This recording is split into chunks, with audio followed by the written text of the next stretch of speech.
This is Sky Sports Live. Bobby, you're good at shooting left and right. Let's see you do it. Alan, you're a great little dribbler. Inventive pass. Show me you can do that. Can I be a good dribbler? Yeah. Brought to you by Carlsberg, official beer of England.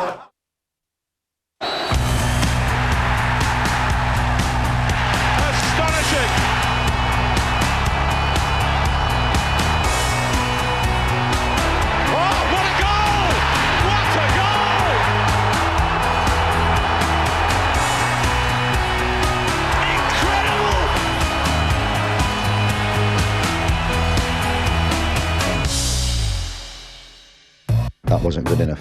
It's a terrible result for us. Running around like chickens with our heads cut off. I'm disappointed, frustrated. Basic elementary stuff. It's as if they never played with each other. You can't concede goals like that. We've got to do better than that. We're not good enough. I'm gutted. Make sure that we're better next game. They've all had better days, England, Wales and the Republic of Ireland. Here's a chance tonight to bury the memory.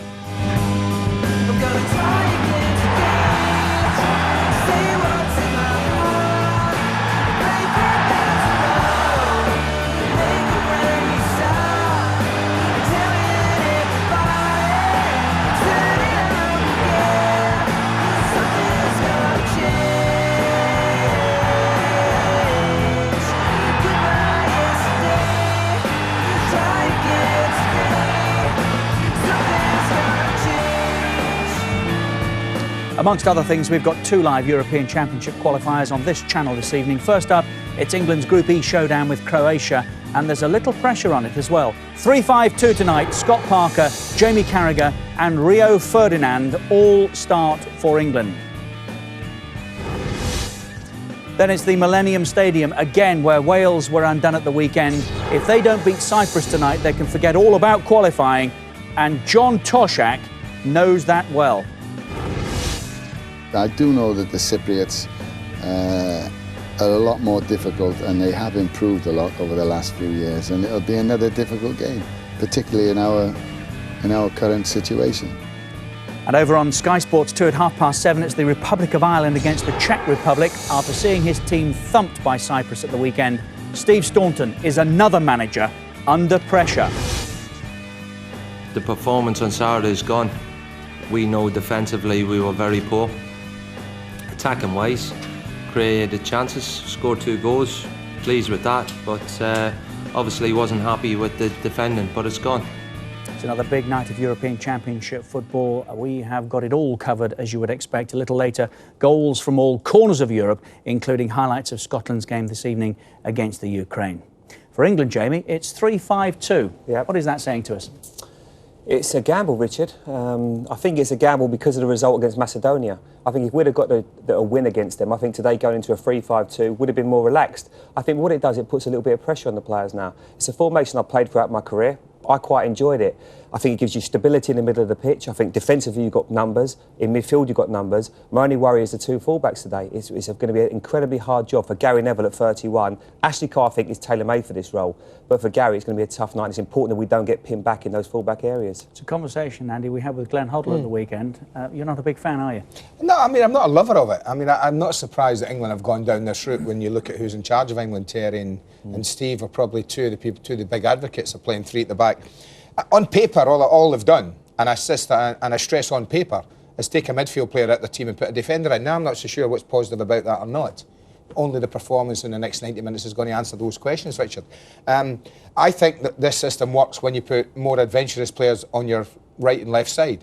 I do think that England at times tonight might end up with 5 at the back and still outnumbered in midfield, because there's no doubt that the 2 wide players of Croatia are going to try and make Gary Neville and Ashley Cole left back and full back and not high up the pitch. So we'll wait and see. I'm not so sure what it gives England. I honestly am not sure whether it's a good thing or a bad thing.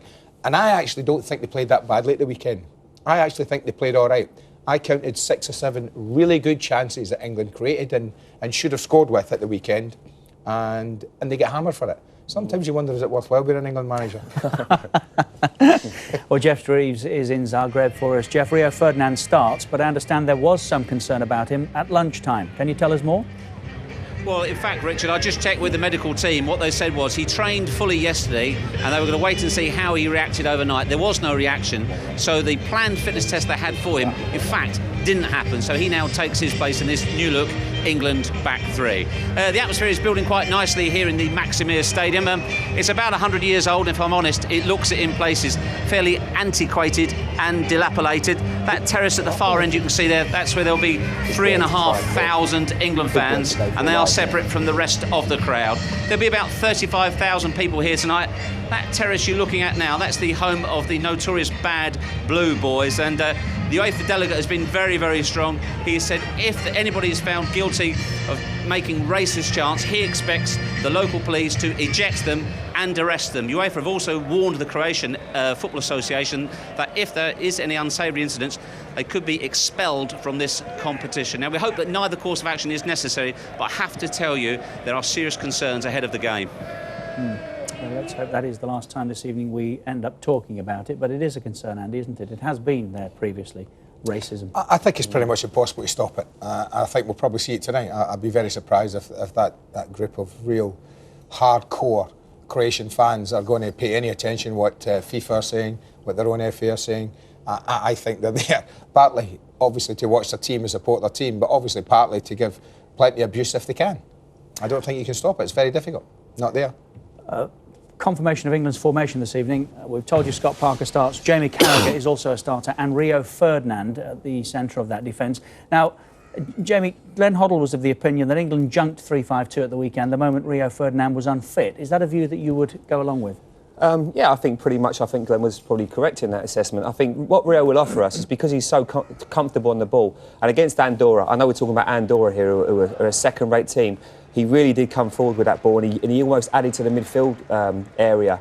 And that's what they're going to want him to do. He's going to be the spare man there. He's going to be the sweeper, the libero. He's going to be one that has a lot more time on the ball. It's a formation that I feel that Gary Neville is the most important member of that formation, because fullbacks are going to... Their fullbacks, I'm sure that Slaven Bilic will be saying to his fullbacks, you are going to be free all game. As much as you can, you keep receiving the ball and keep running on with it. Getting for 2-for-1 situations against both their fullbacks, against Gary Neville and Ashley Cole. That is going to be the key area. And if they can overload that area against us, I think it's going to be a long night for us and be very difficult. And that's when I wonder whether Steve McComb might change back to a 4-4-2. What is a holding midfield player, Andy? Pass. It's a creation, it's a modern day creation, I guess. Probably arising from back in this country, what Chelsea have achieved over the last couple of years. And Makelele playing the way he does for Chelsea, people have said that that's what every team now needs one. Is Scott Parker that? I wouldn't categorise him as solely. He can defend. I'll tell you what Scott Parker is, and Jamie's obviously better equipped as a midfield player. I think what Scott Parker is a midfield player, full stop. Scott Parker can go forward and attack when needs be. Scott Parker can also get back, as players have to do in midfield, and defend. He's all action, isn't he? He's an all-action midfielder. He makes things happen. He's direct. He picks it up. And I've got to tell you, when Graham Souness was with us on a Champions League night recently, he said, I did not sign Scott Parker as that, whatever it is, a holding midfield player. Anything but. No, he scored 2 headed goals for Newcastle this season. I don't think you get many holding midfield players doing that. For instance, Claude Makelele has not scored a header for Chelsea, or he hasn't even got in the box to score one. But I just feel that, no, Scott is just an all-action midfield player. Michael Carrick will be the sitting one. I think for Frank Lampard, for instance, he's going to be more of a... he'll be more perhaps comfortable with his formation, because it's what he's played more often than not with Chelsea, with 3 in midfield. So that will give him options to get forward and join Peter Crouch and Wayne Rooney and make his ghosting runs in between them. OK, let's hear from Steve McLaren with Jeff Shreves. Steve, what's your principal reason for going with a 3-5-2 formation? We just looked at the last couple of games, and we're not moving the ball as well from back to front as we would like, and not getting into the final third as often as like. We've had a look at this in training, and hopefully we'll move the ball a lot better from the back through midfield to the front players and create more chances like that, but also keeping the balance of good defence, because we're away from home. How much of a gamble does it represent? We don't think it's a gamble. It's it's like any other system. You have to make it work, and the players, we've worked on it, and we have to make it work. This is a tough place to come. What would represent a good result? Obviously the first thing is to keep a clean sheet. That's what we said to the players. and we've said, you know, we've got to defend well. You've seen the atmosphere; it's fantastic.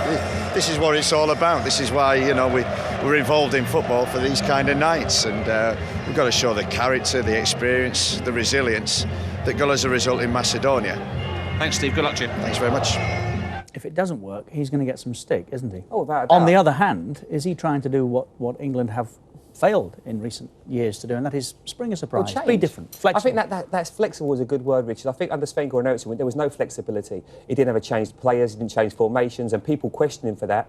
Steve McClaren has taken a gamble tonight playing this formation. If it works for him, I've got to be honest, I feel that this will be a difficult game, whatever formation we play. Unfortunately, if we get beat, people will blame the formation and say it's because we played 3-5-2. This is a tough game anyway. They're a very difficult side to play against. They're a young, bright side.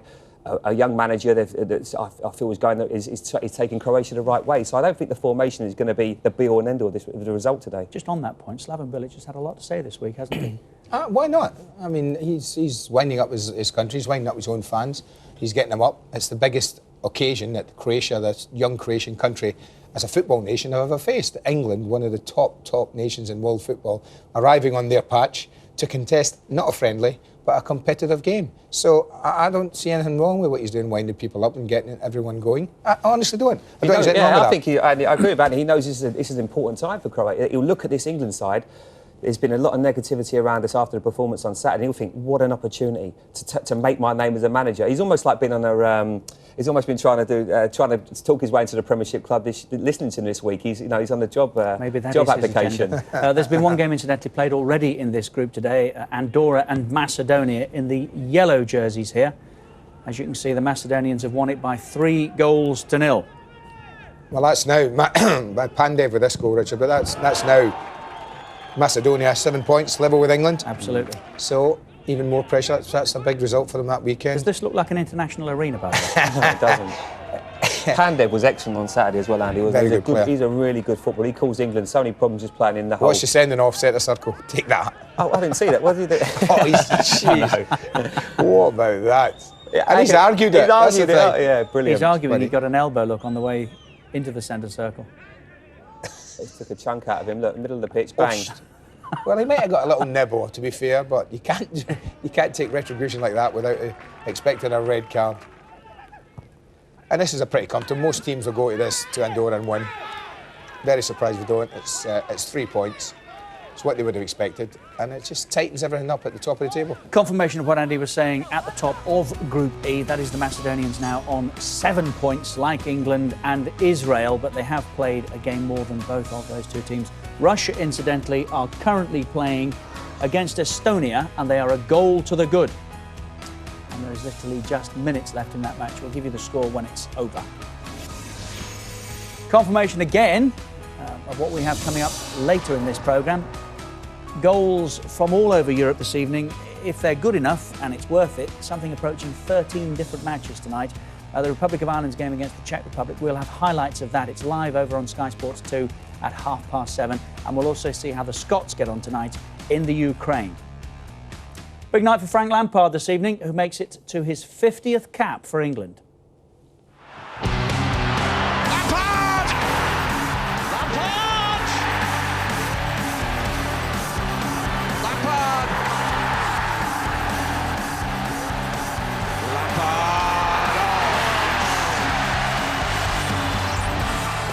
Seems like a long time, and it is a long time. I think it's 7 years today. Someone just told me that I actually made my debut, and I then went out of the team for a few years. So the first cap to me, it was kind of strange. I didn't get that much great feeling from after the day, because I was out in the wilderness for a little while after that. But since then, when I've been involved, I've enjoyed every minute. I mean, it doesn't get better than playing for your country. It really doesn't. Jamie always used to tell me that when I was younger and he was playing. He'd say, you know, one day you'll be here and it's the most amazing thing. And it is, the games, the support we have, everything that goes with it. It's the pinnacle, really. In terms of my form, I think it's fair to say probably my form hasn't been at top level. I don't think it's far away. I think it's a goal or a good performance, and being part of the team, a good team performance will help very much. And I think when everyone has these moments where the ball doesn't run for you, things don't quite go right, very important you keep working hard for the team and we keep getting good results, because it's not about any one individual, it's about the team. We know in this qualifying campaign it wasn't going to be easy plain sailing throughout. I think we saw the team did have to come up against, albeit we wanted to beat Macedonia at home, it didn't happen. Now this is a great game for us to come out fighting, to play well, to battle hard and win this game. And that Jamie, of course, that Frank Lampard referred to, Jamie Redknapp. He made his debut in that game when you smashed that one in the Stadium of Light, didn't he? I did, yeah. It's a very proud day for the family. I mean, and for Frank to get the 50 caps today, I think it's a tremendous achievement. I think it speaks volumes of Frank as a player and a person. He's took a little bit of criticism as late. I think it's somewhat unfair. I think Frank, throughout the years, because of his achievements, he's almost, people judge him on his goals, and I think it's something special to be said about you, Richard. He really has got so many goals. I think he's going to be he's fractions away from getting another good performance. Is 7 years a long time to get 50 caps? It sounds like it. It sounds like a long time, but what I think is admirable in Frank's case is that, as he said in his interview, he went something like 14, 15 months after his first cap. So when you take that out, you probably say he got 49 caps in 5.5 years. Now, that's pretty good. I know they play a lot more internationals now, but still, when you play for England and that midfield area is as competitive as it's been, even since Jamie was playing in there, it's been a competitive area, and to get 50 caps in that short space of time is a fantastic achievement. And what's more admirable about him is he never misses a game, Richard. He never gets rested, never misses a game. Let's hope he can come up with a goal tonight. It's crucial as well. It is Croatia against England in Zagreb this evening. Remember, the highlights of the Republic of Ireland's game and Scotland's coming up later, but the Croatians are in the mood after hitting 7 at the weekend.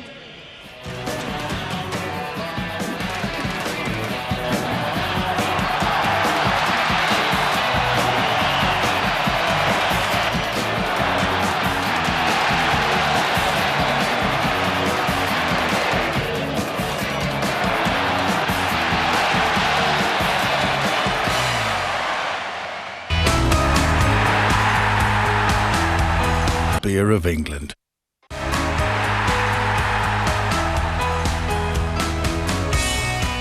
We'll be watching Wales against Cyprus later. Right now it is to Zagreb for the first of our 2 live matches this evening. Croatia against England. Match commentators, the former England skipper David Platt and Martin Tyler. Thanks, Richard. Good evening, everyone. Welcome to Zagreb. Playing at home to England is a different proposition to home to Andorra. But Slaven Bilic, the Croatian coach, has made only one alteration to Saturday's 7-goal side. Milan Rapajic, a set-piece specialist, comes into midfield. Eduardo, the naturalised Brazilian who scored against Arsenal for Dinamo Zagreb in August, is moved further forward. And Klasnic, one of the scorers against Andorra, is left out. Certain of his place, though, Mladen Petric, after his 4 goals at the weekend, in the first international he had started for Croatia.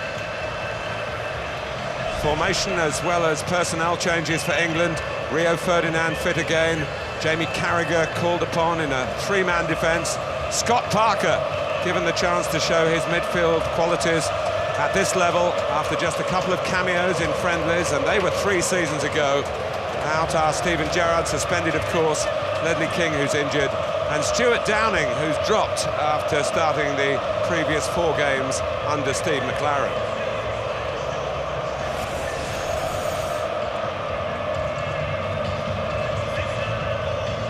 Well, this is the type of passion that the Croatian fans engender. It's brilliant to watch when it's kept within acceptable boundaries. But there are times, David, where the flares have been thrown, the talk of racist chants, and that's the last thing we want to see tonight, the last thing Croatia need, because they're trying to bid for hosting the European finals in 4 years, or 4 years after the next, like 2012. Yeah, I mean, it's something that everybody within the game is looking to get out of it, to be honest with you. Unfortunately, it seems to be prevalent in a lot of European countries. Hopefully, the warning that the Croatia Federation have been given will actually go through to the supporters as well, but it remains to be seen. England quite pleased with the playing conditions underfoot, generally feeling that the pitch is a better one than they trod in Macedonia. There are around 4,000 England fans, some of whom got in got tickets to the wrong end of the stadium, but they've been rerouted. I think they probably don't realise what a lucky escape they might have had. The security measures are high, and what I would like to say is everyone from the Football Association to the accompanying media party have had the warmest imaginable welcome from the Croatian authorities, the Croatian people, and one hopes primarily for their sake that the evening passes off without incident. And as Slaven Bilic himself said yesterday, we do want a big evening for Croatian football, but we want it within the boundaries of sportsmanship. From England's point of view, it's a measure of the expectation surrounding them that a manager who's begun his term of office with his team not yet conceding a goal in the first 4 games in his charge is already being called into question. In Steve McLaren's own words, it was a reality check on Saturday. In David's opinion, the whole still not greater than the sum of the individual parts, but here's another opportunity to show that the teamwork can be improved. Well, definitely. I think, you know, unfortunately, I think coming here, and when you looked at the 2 games prior to Saturday, I think you'd have taken a point here. And in the overall swing of things, I think, you know, it will still be a good point for us. But Saturday's result, a draw against Macedonia, almost compromises England to go for the victory tonight. Well, to win, they have to make history, because Croatia have played 29 home games in qualification. Since independence, they have lost none of them. A long walk from the dressing rooms behind the right-hand goal as we look. It takes this path in a tunnel till the players emerge close to the perimeters of the pitch. And the Croatian people all breathe as one when these football matches come around. There's a high positive energy here. England, incidentally, might have scored a psychological point earlier today by persuading Croatia to switch from their famous red and white check kit to their second strip of blue. England, for their part, in all white, the national anthems.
The anthem's over, the action to come very shortly.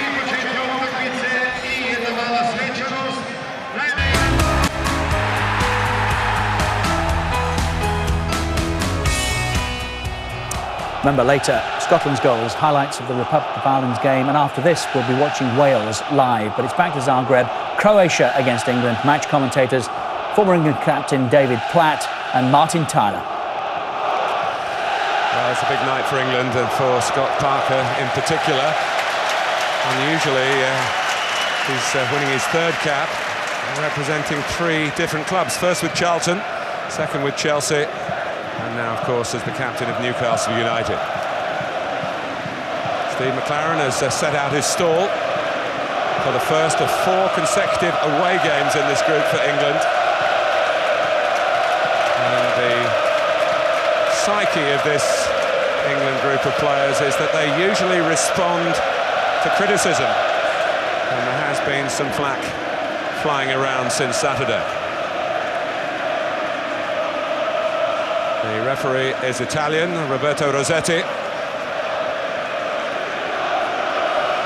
The two nations have met before at Wembley, a goalless draw in 1996, another friendly at Ipswich, which England won 3-1 in 2003, and the one tournament encounter in Lisbon in Euro 2004. England won that comfortably 4-2 with 2 goals from Wayne Rooney, the last competitive goals that Rooney has scored for his country. And England keeping faith with Wayne tonight. And remember, he is still the youngest player in the squad.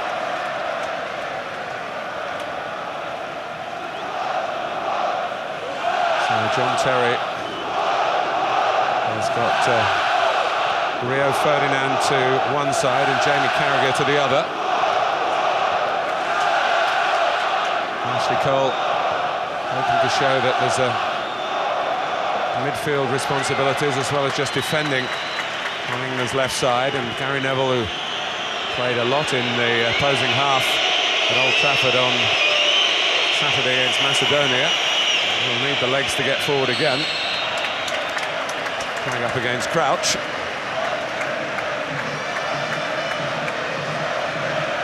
But David, maybe it's not about systems, it's about players and performances. Well, that's what it's always about. I think the system, the formation gives you a base from which you can go and win the game. But if the players don't perform, it's the actual formation and the shape does nothing for you. Here's Nico Crancher of Portsmouth. Eduardo, born in Rio de Janeiro, naturalised Croatian 4 years ago. Modric, a little midfield player, and Petric, the hero on Saturday. With those 4 goals, the first 4 of the 7 came in a 36-minute spell. And remember, it was the first time he'd started an international. There wasn't much doubt that he was going to start a second tonight. Well, 4 goals in your first game, regardless of who it's against, you are going to be in the starting lineup. You saw his goals against Andorra. You know, he's a lively striker, likes to get his shots in. We saw there, right in the first few minutes, that he's got it one away. Paul Robinson, incidentally, striving to be the first goalkeeper to keep out the opposition in 7 consecutive internationals. England have not conceded since Sweden in the World Cup. Nasty one for Scott Parker to take early on from Modric.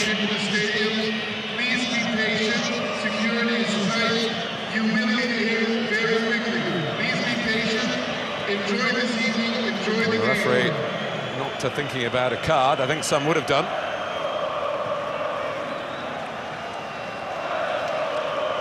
Michael Carrick. Lampard, and of course his 50th cap. Ferdinand back to fitness. There's a slightly nervous touch from Rooney. He's on the ball here. He's looking to be positive in typical fashion, sliding it through the crouch. The offside flag has gone up.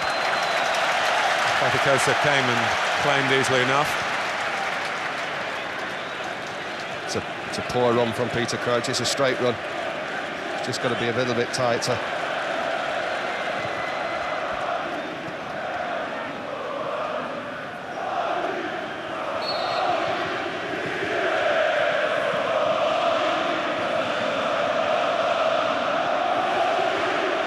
Certainly a challenge for the England players to adapt quickly to the change in formation.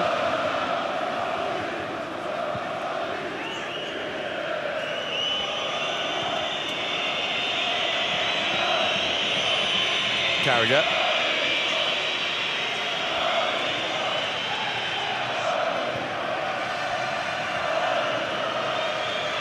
Ferdinand. Both Ferdinand and Carragher are spreading wide when England do try and build from the back. They'll narrow in a bit now as Luka takes it on for Bilic's team.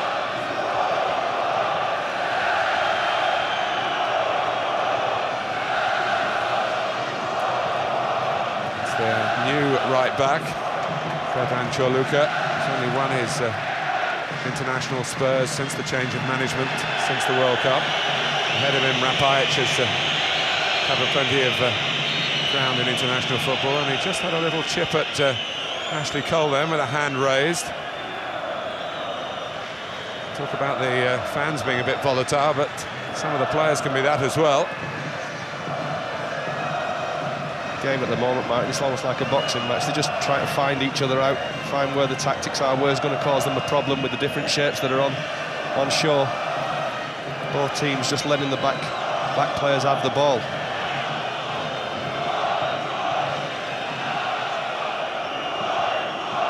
Carragher. Luka got plenty of height, as has the left back, Šimanić. Actually got two fairly short central defenders in a back four and two huge full-backs.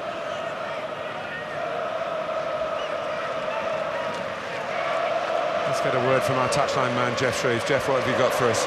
Martin, bit of bad news for England. Phil Neville has damaged his hamstring in the warm-up, and because the team sheet has already gone in, they cannot replace him, so England are down to 6 substitutes. And they're down to dealing with Eduardo's run here. And Robinson makes the save.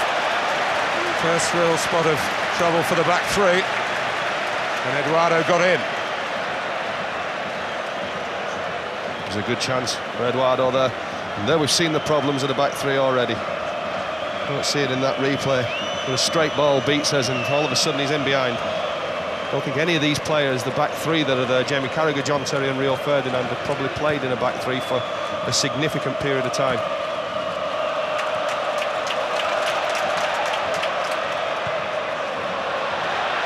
And Rio Ferdinand has to deal with the ball, and so does Terry, with Petric lurking. And some early pressure from Croatia here, lifting the noise levels in this Maximir Stadium.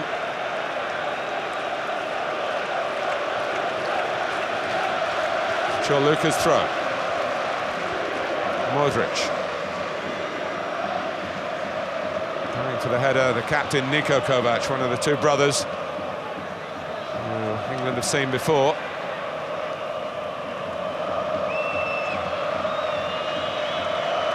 Neville has to play it back, pressed by Kranjčar.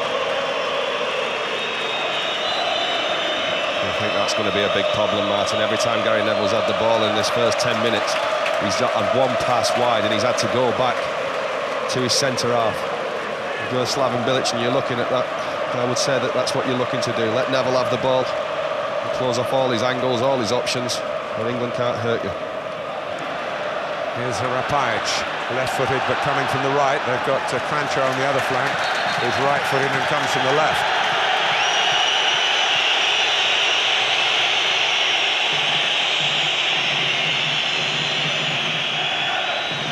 I think it is a corner, Martin. Yeah, Petric wanted it, but he didn't get it, and he should have got it. Carrick. Parker.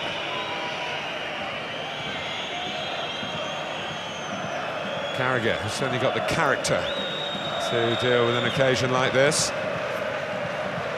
Ashley Cole has sprung forward, as the formation invites him to do. And England need a better ball in midfield to make the most of that.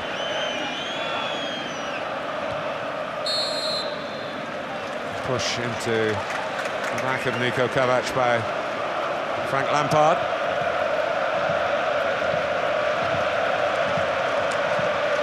Kranjčar.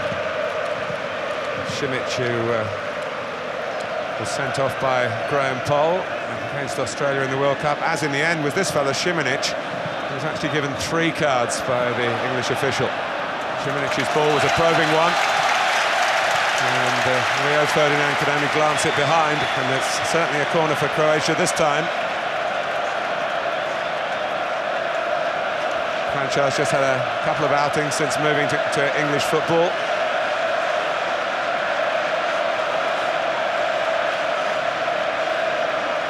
Šimanić and Chorluka in there, but there's not enough height to involve them. And England cope easily enough. Šimanić winning his 85th cap tonight, the most capped Croatian. Kranjčar. Petric looking for Eduardo. Cole and Carrick trying to get England out. Carrick lets it run, which was a poor decision as it turned out. Cross from Chorluka. Towering header by Ferdinand, a touch on from Rooney.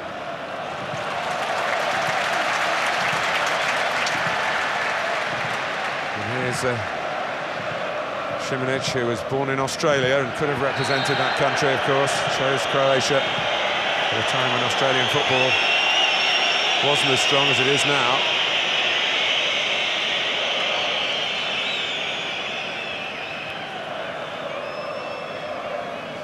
It's only early days, Martin, but the system's already looking as though it's good.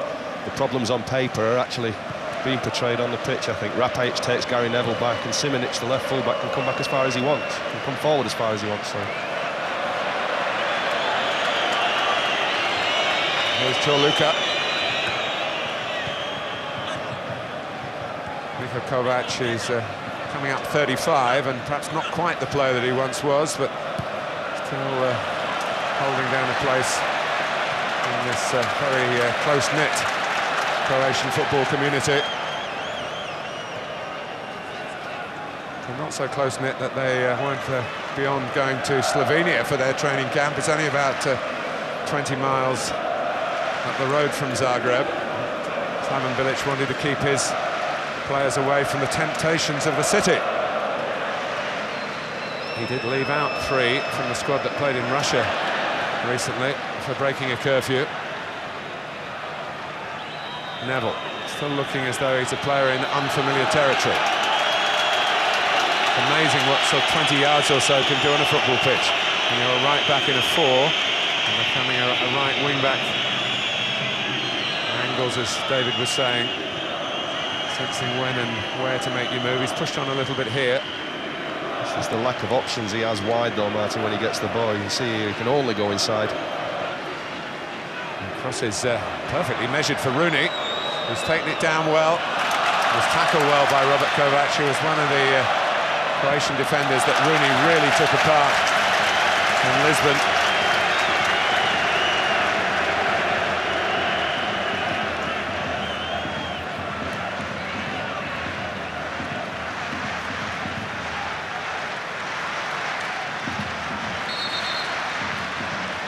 Sure, the assistant quite knew which way that should be given, but the referee has ruled. Šimanić.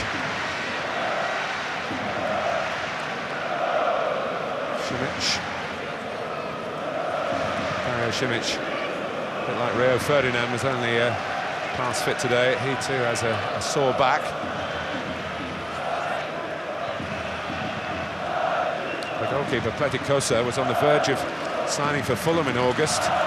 Just couldn't get the right documentation in time before the transfer window dropped on him. He's got great ambitions to play in the Premiership.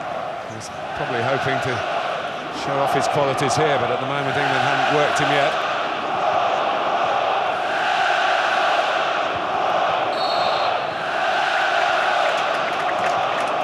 Challenging to the back of Petric by Ferdinand.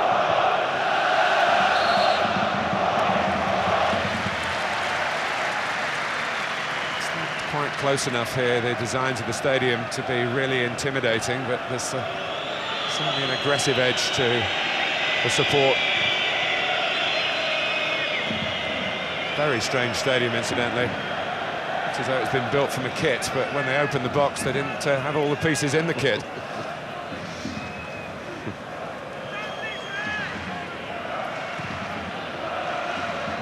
There are plans to modernise. Neville getting the range on Rooney again. That's encouraging for England. Rooney looking for Crouch, cut out by Chorluka's head. Flicked by Cole. Lampard. Ashley Cole can cross here. And Lampard couldn't quite climb high enough, and Even the reach of Peter Crouch wasn't quite long enough to make more of that, but that was better from Steve McLaren's point of view. Šimunić, pressed by Neville, dispossessed by him. Rooney, it's a good turn, Crouch is in the middle. The goalkeeper hung on, he had to. Anything that bounced off him then, Crouch would have tapped into the net.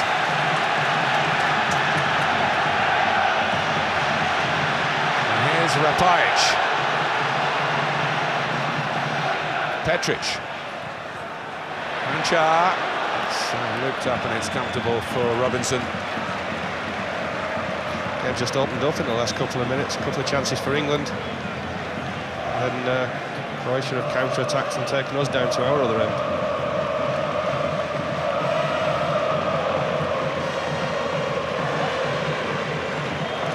Well, it's been an intriguing 15 minutes, David, hasn't it, to see England try and sort out their puzzles here and deal with not just the tactics that the manager wants from them, but from the supporters of the opposition.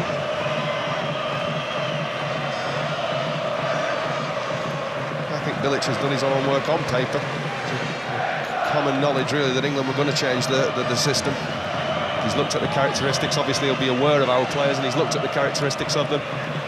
And he knows that he can set up. And really, I think they've set up to try and bring the ball out onto this right-hand side. Certainly, most of England's offensive play has been down this right-hand side. Bilic no longer booted, but certainly suited these days. Former West Ham and Everton defender, and of course a player of international repute with Croatia.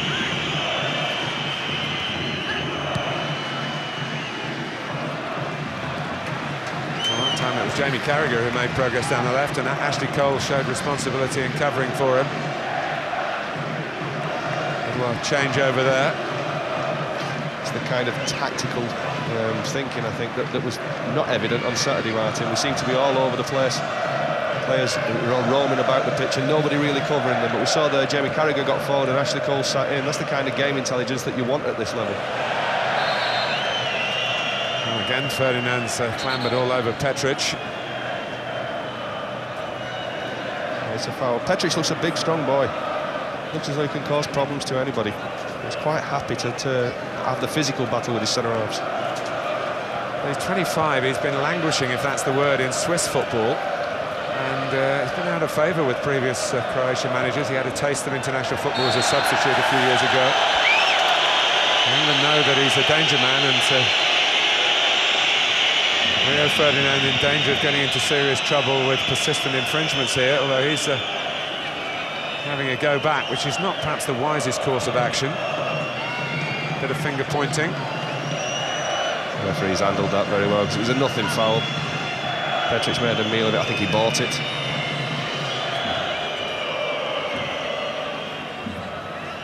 Chorluka plays for the Dinamo club that operate in this stadium, where, of course, they played Arsenal in the Champions League qualification round back in August. Gunners did well here. Ashley Cole was not in that Arsenal team, though he was at that time still an Arsenal player.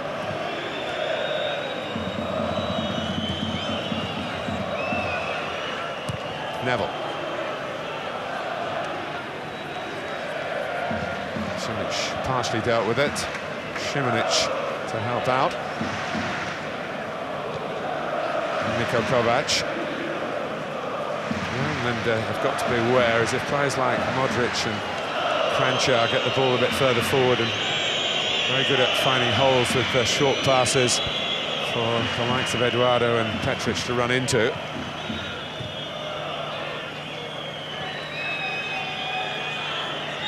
Ferdinand. Michael Carrick, who likes to do most of his work from deeper positions. Centre circle is often his territory, but he's got such range in his passing. Cole is forward again. Rapajic is not the quickest in trying to defend against him. He's shrewd enough to get his body in the right position and get a free kick. Yeah, he is. I mean, what you can see is the characteristics of Ashley Cole and Gary Neville and how they differ. Although they're playing in similar positions, opposite flanks, obviously Ashley has got the propensity to get forward, which is imperative in this system, that the wing-backs do get very, very advanced. And Gary's more of a full-back. He's used to receiving the ball off the centre half. He's berating himself, Gary Neville, for not scoring a goal, which would have been his first for England. A great chance against Macedonia. Rio Ferdinand's lost out to Petric. He's certainly going to get booked now. And there's not a protest left in the England defender. A definite foul. He's had a tug at him. Petric is a handful, Martin. A real physical handful. He's impressed me in his first 25 minutes or so. And David is in terrific form. He's scored 16 goals in his 16 games for club and country this season. And he's giving Rio a rough ride in these early minutes in Zagreb. Ferdinand booked. Free kick to Croatia. And Pajic can be masterful at these restarts.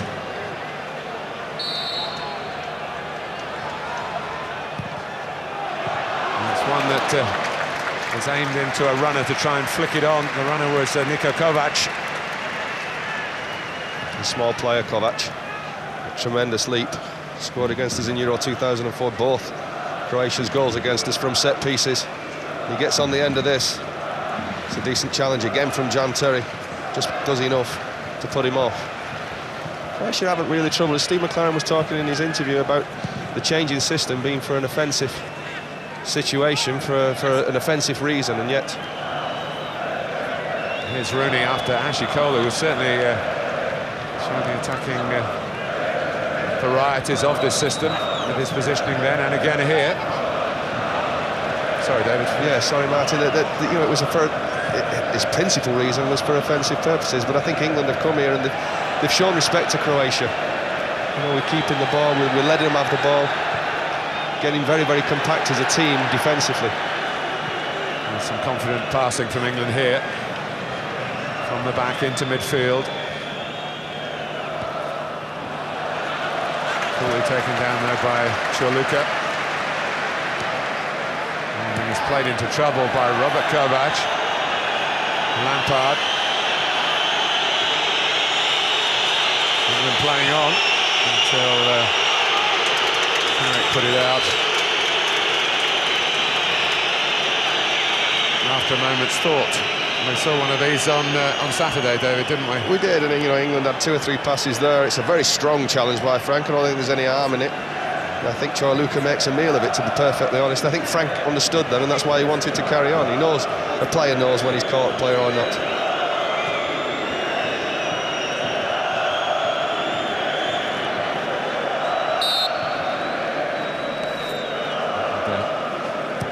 International football coming up. Wales against Cyprus right after this one, finishing on the same channel, SkySports 1 and HD1.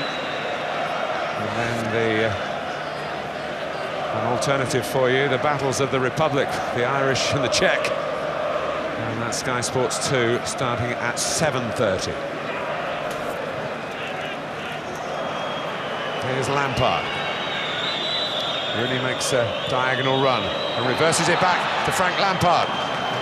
He scored his first England goal against Croatia just over 3 years ago. He was looking to mark his 50th cap in the grand manner here.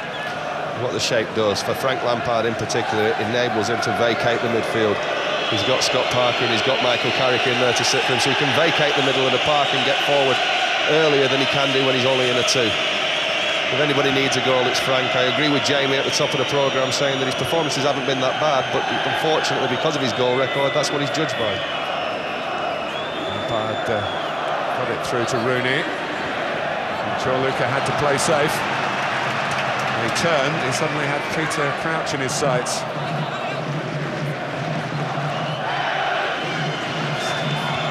Encouraging signs on the left for England's point of view. Here's Parker.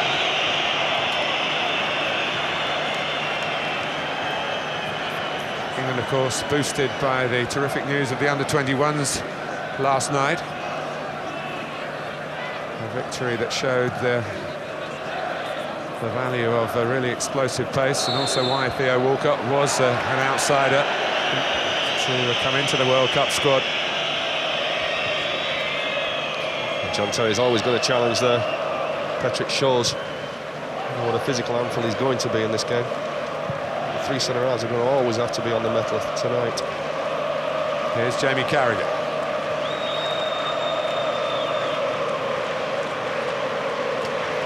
Lampard.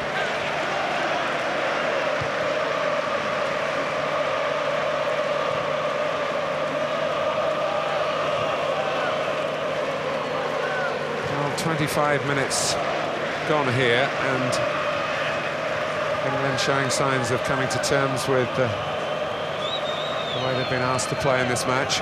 Some confident passing again. Parker trying to get a ball well ahead of Carrick.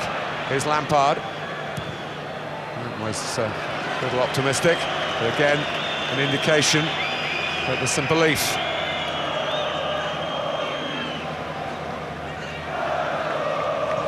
You're reasonably happy in the last 5 or 10 minutes. Since I've got a grip of things.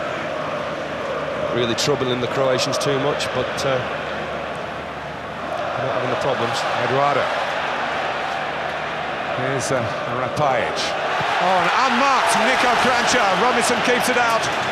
There's a real chance, the best chance of the match so far, and it came Croatia's way. The midfield player coming from the left, untracked. A great save. It's a superb save, reaction save by Paul Robinson. That's what he's good at. The concern would be that somebody's getting into our 18 yards area in a very, very dangerous position, free, when you've actually got three centre-halves in there.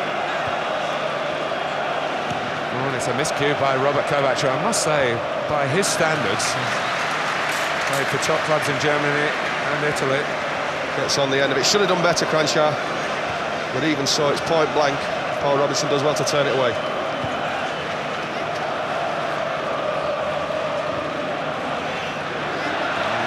Terry's mistake. Petric, Eduardo has got a turn of foot.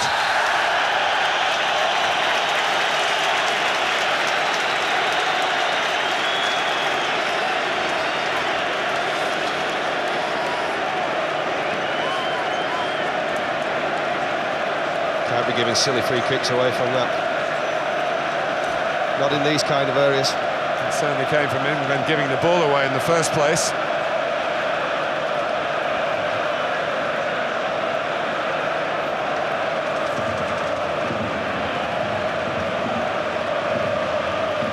It's certainly close enough for Rapajic to have a go at goal. In fact, Petric, who was alongside him, has walked away. 33-year-old Milan Rapajic plays in Belgium for Standard Liège. Gets it on target. It's a more straightforward save from Robinson. Some good footwork to make it thus. It's comfortable for Paul Robinson, this. He knows which side it's going. It's an easy save in the end from Brobel. Headed on by Modric, met by Carragher. Modric again. Passing a resemblance to the former Manchester United player Jesper Olsen.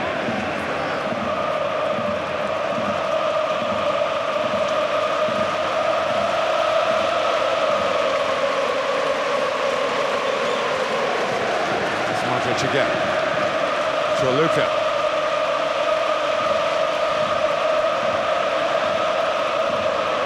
French did enough to take Neville out of the equation, so the ball would reach Šimanić. Niko Kovac.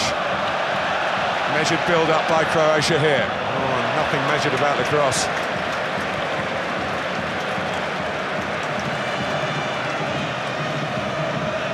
Well, Paul Robinson's got this run of clean sheets going, 6 consecutive, and a chance of making it 7 and a new record if it keeps going like this. Aspect of that, David, that Cranchard just strolled in. Well, he did, and you know, one of the biggest problems is what I was talking about. You know, on paper, you're getting people like John Terry, who's not comfortable in full-back areas, being taken on by people like Rapajic, and he got the crossing far, far too easily. And it's players like John Terry that stuck out on the touchline that you actually want in the box. Crouch has got England a free kick here.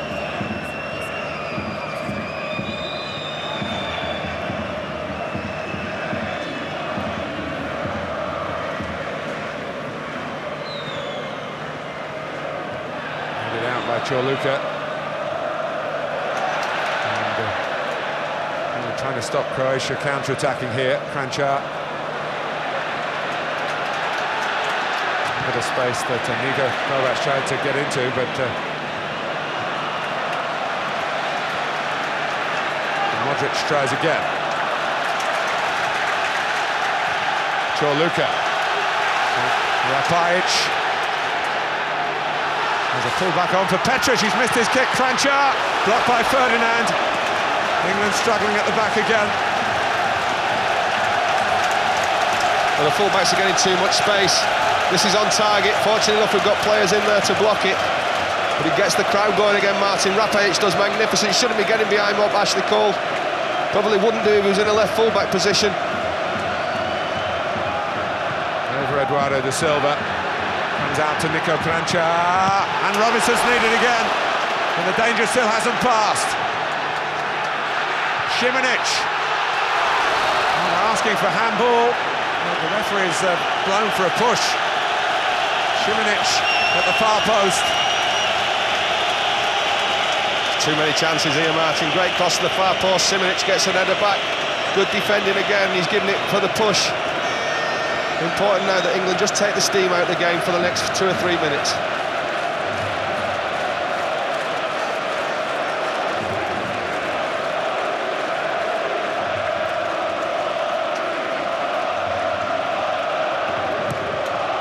He's gone through a lot of bodies, and again Paul Robinson up to the task. In the last 5 minutes he's kept England in it. And here's Rooney. Into a quick cross in for Lampard and Crouch.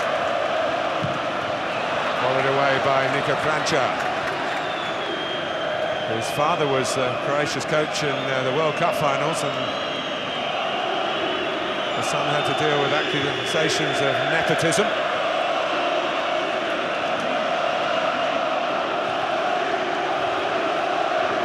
Rooney.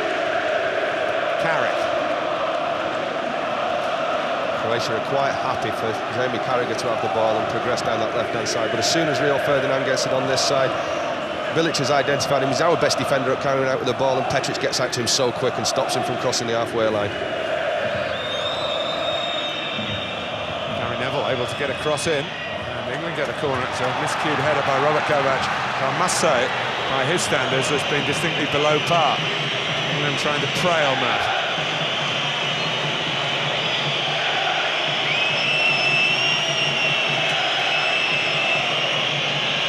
Well, Gary Neville's unmarked, and Lampard just turned his back on it and couldn't quite recognise it quick enough. So a little clipped corner that Pleticosa clears Petric out of the way to come and make a catch.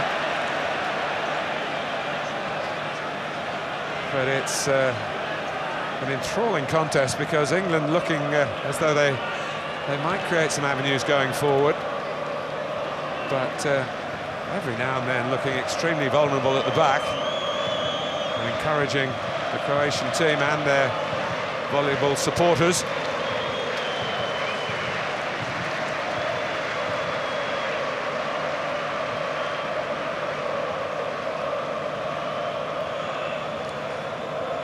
Carrick.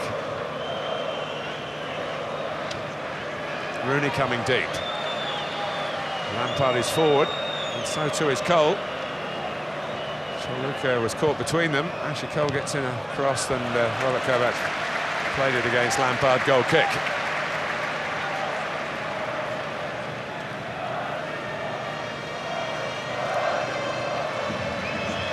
New adventure for the England supporters. Playing in Croatia for the first time. A few firsts on for trips in this group.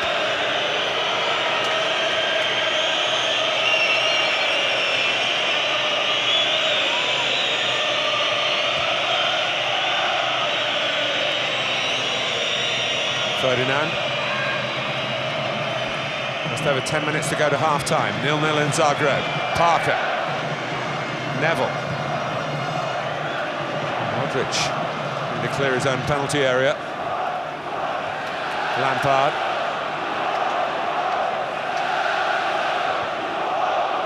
That's a very important duel, David, isn't it? Rapaic and Ashley Cole. Because Rapaic certainly isn't equipped to defend, but he's shown already that he can trouble Cole's defensive quality. Well, they are the duels, to be honest with you. You know, both Ashley Cole and Gary Neville must take their players back, must take Croatia and Rapaic back. Try and get them into areas where they have to defend, where they can't cause the problems up the field.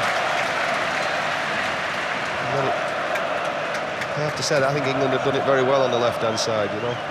Ashley Cole's got forward. It's enabled Jamie Carragher as well to play the ball to Frank Lampard, who seems more adept at getting wide and being able to create options on the ball than Scott Parker is on this right-hand side.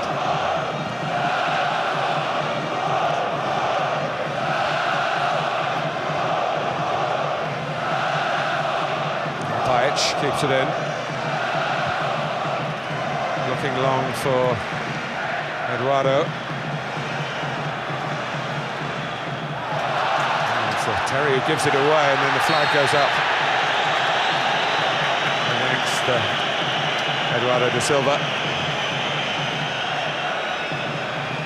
Does very, very well, John Terry, but then gives the ball away in a very dangerous area. And he's only just offside. He's not played offside. It's fortunate that John Terry moved up. You play this system, Martin, but you know, we're looking at the picture there. When Rio Ferdinand gets the ball, we shouldn't be seeing Gary Neville on the picture of the TV screen.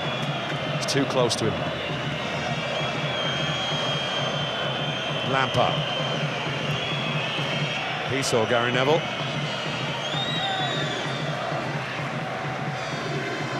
Parker's gone ahead of him. Rooney going to twist and turn. Robert Kovac tracking him that time. And Rooney going to win it back with good hunger then.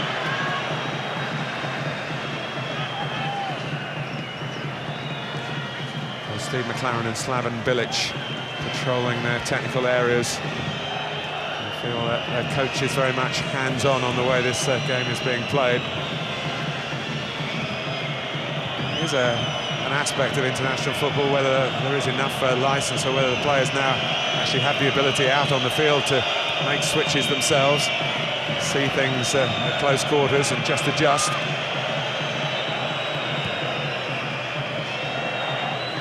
Gary Neville with a speculative cross.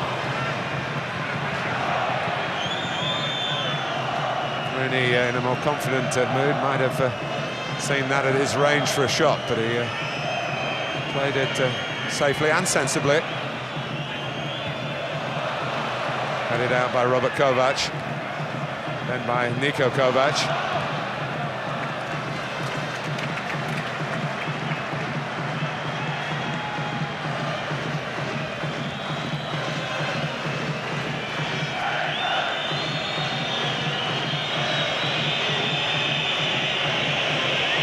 Lampard. Carragher there again. Ashley Cole well forward once more, and there's promise in that for England. I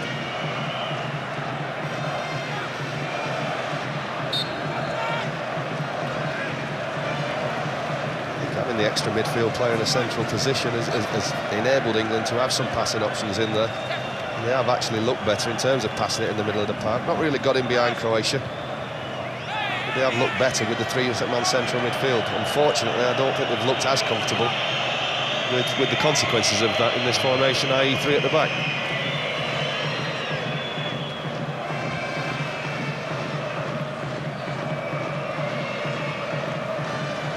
Ferdinand. Maybe a cross for Crouch. It's not long enough. It's Parker in there scrapping, and he's shown this season with Newcastle that he can get into the opposing penalty area. He's got a couple of goals. He certainly started off at Charlton Athletic as an all-action midfield player, not just when he sat in front of a back four. Yeah, that's what he is. I think Jamie napped it when he said he's an all-round action player. Who's the happiest, Martin? It's a game that's the happiness ultimately is going to be decided on the final outcome, because it is tightly poised at the moment in terms of its shape, as well as the obvious nature of the scoreline. Kosa has been distinctly the less busier goalkeeper. And Robinson just wrong-footed there, with the kick on his weaker side.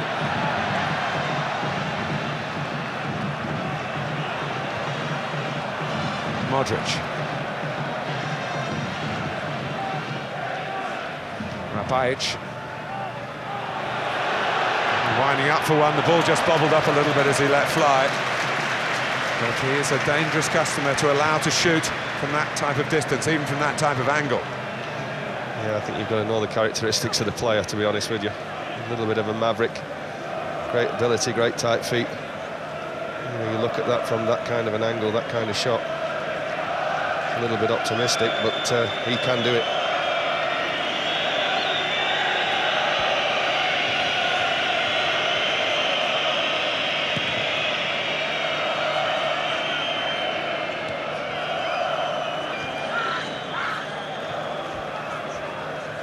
Lampard, Carrick. Parker with a little bit more room than he's had in the game, and is anxious to make some use of it. At the very least not to lose possession. Rooney. Crouch. It's good football this from England. And Lampard just having to go a little bit wide, but the chance for Cole to cross.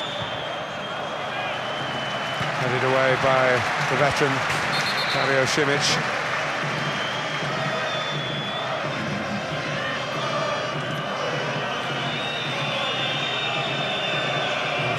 Calming word first to Niko Kovac and then to Parker from the Italian referee.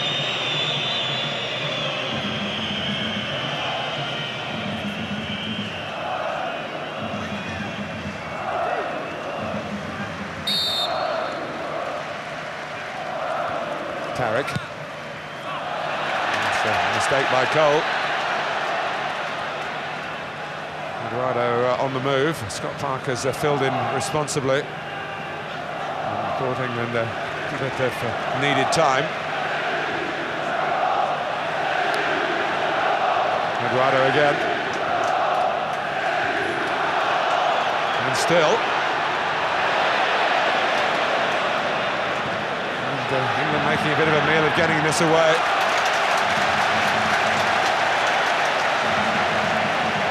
After 6 consecutive clean sheets with a back four. All sorts of reasons why Steve McLaren would have opted to change it. They've been grateful to the goalkeeper, but it looks as though they're going to go in at half-time with the goal still intact here in Zagreb.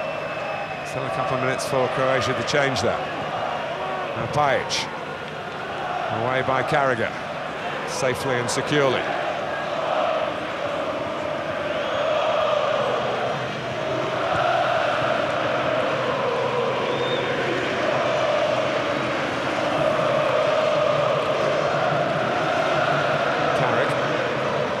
Lampard takes it down.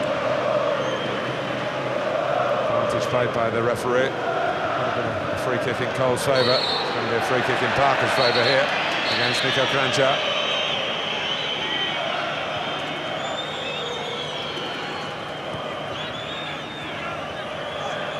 Carrick, Crouch, who's guided it on well to Rooney, has a look to see his strike partner's got into the box.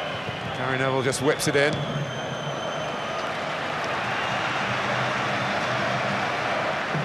Good play from Peter Crouch. Saw Wayne Rooney and played it in. It's a good cross from Gary Neville. A chance to put the throw in now.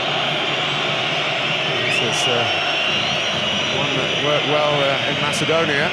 It's not quite long enough to reach Crouch here in Croatia.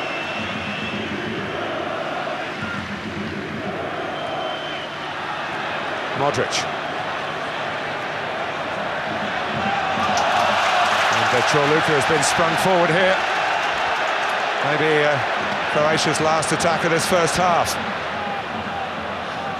Eduardo. Modric. Looking for a give and go. In fact, Gary Neville seemingly wrapping himself around Croatia, and not seeming that way to the referee. Well, he's got a closer view of it, but certainly from our angle, this to me looks like a foul from Gary Neville. He's got nothing of the ball there, and I think England have got away with that.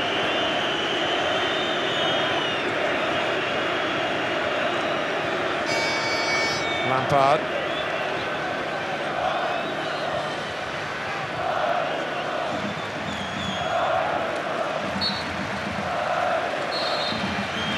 No added time.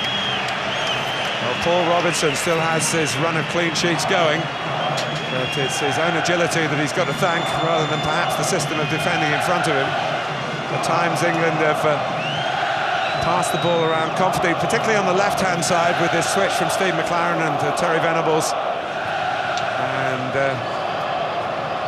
England on a ground, remember, where no visiting team have beaten Croatia in a competitive international, going at half-time at 0-0. There have been times also when England have looked distinctly uneasy. Plenty for Steve McLaren and Terry Venables to talk about. Jamie and Andy, when we come back, reaction on 45 minutes that's probably given us more questions than answers. By Carlsberg, official beer of England.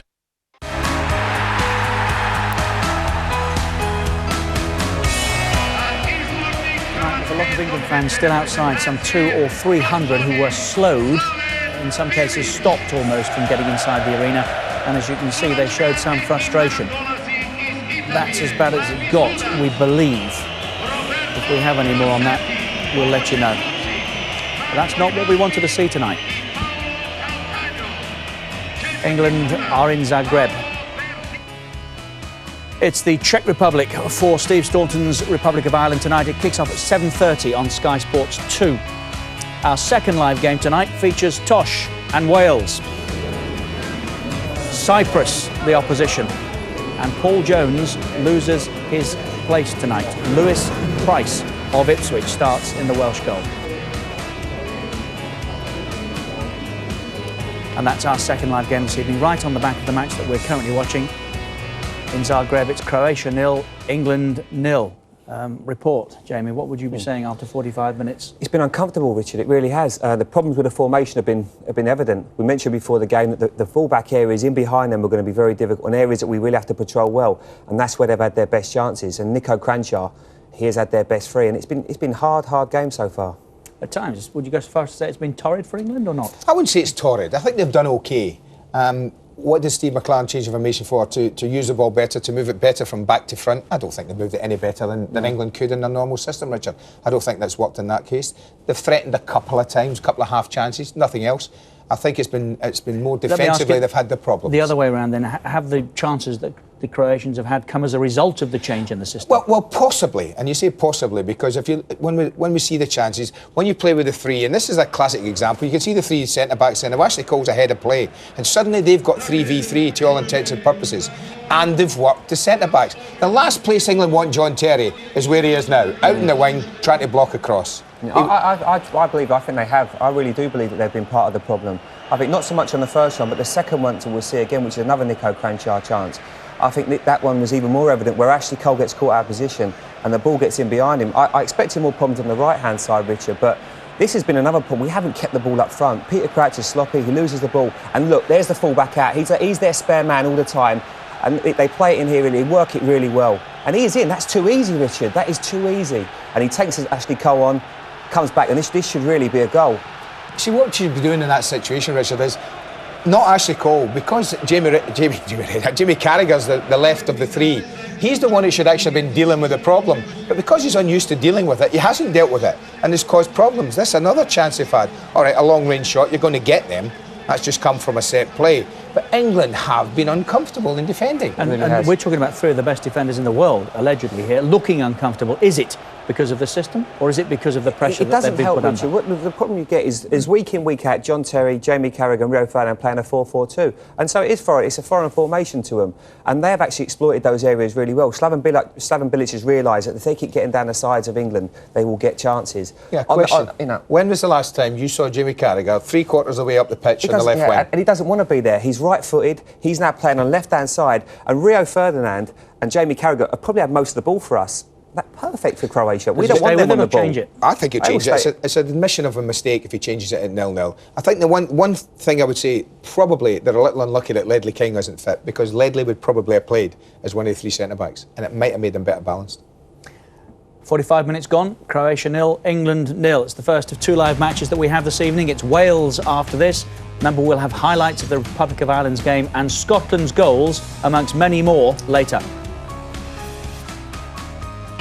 Carlsberg, official beer of England.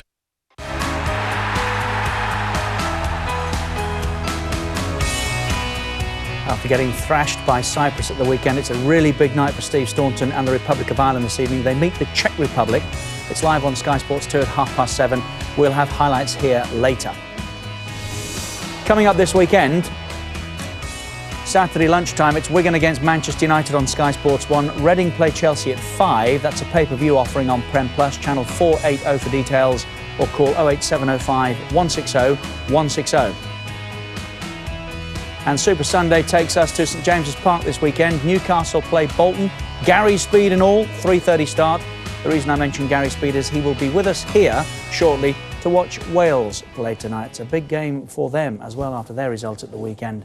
But next up, 45 minutes for England. Jamie, at this point, would you dare stick your neck out and say there's a win in there for England? Hopefully, Richard. I think I'd settle for a draw at the moment. I really would. And if we can hopefully get a result against them at home, then on the head-to-head basis, we'll be ahead of them if we're on level points at the end of the group. But a draw would be a good result for us. We've been under pressure at stages. I expect us to come more into the game now. We need to somehow get the extra man in midfield working. A couple of times we've done it, but it hasn't been enough. There have been enough occasions where we've got to work that, get Frank Lampard into it or Scotty Parker in advanced positions. Are they going to get through 90 minutes with this system, do you think? That depends on who scores first, I think. I think if Croatia going ahead, then England might have to change it, and that would be the defining thing. I think if they score first, England, and I think they might nick it second half. I think there's a chance that they could win this game. But I think they'll stick with the system as long as it's 0-0, Richard, or if they go in front. And I don't see why they would change it. But you know, it would be interesting. It's a hard thing to do, even though these guys are top professionals. It's very, very difficult, and a week of training, and I guess they've probably had a week. And very quickly, when Terry Venables played this in Euro 86, his wide men were McManaman more often than not, and Anderton. 2 forwards in effect. Yeah. Tonight it's Neville and Ashley Cole, 2 defenders. Well, Ashley Cole can do it better than Gary, but that's what I said at the front. On paper, all they've done for me, on paper, was take a midfield player out and put a centre-back in. And it's been a bit like that. I haven't seen a massive difference in England's performance tonight to suggest that this is the formation for the future. I haven't. Fine, they can play it. We know they can play it. You know, I'm not so sure. Not so sure. Let's rejoin our match commentators, former England captain David Platt and Martin Tyler. Thanks, Richard. England, remember, lost one of their substitutes in the warm-up to tonight's match, Philip Neville, so they're depleted in the alternatives that Steve McLaren can reach for over the 45 minutes ahead. 45 minutes in which both countries have preserved their records of not having conceded a goal so far this season, not having conceded a goal at all against under their current coaches, their new coaches this season. Slaven Bilic saw his team win 2-0 in Italy, not an Italy side that bore much resemblance to the World Cup winners, incidentally. That was in August. They then drew 0-0 in this group in Russia, and then of course on Saturday they sampled the cannon fodder that is Andorra.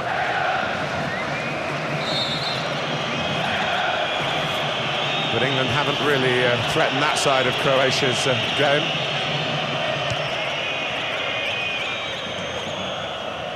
Simic with the header, looped on by Simic.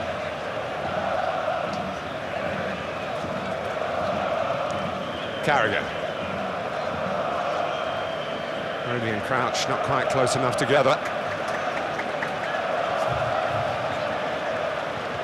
Here's Modric.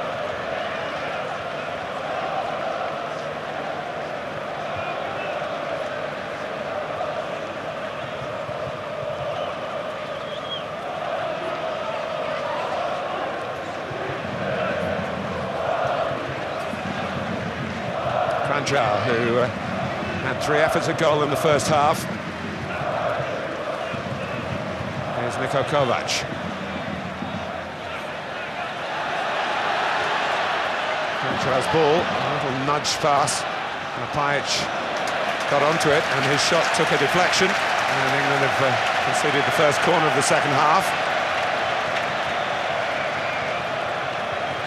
In front of the Croatian VIPs.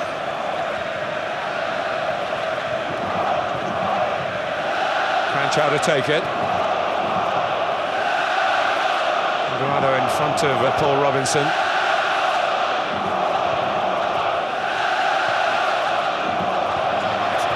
And the header was from Petric, who just stayed away at the back and watched defenders follow the ball.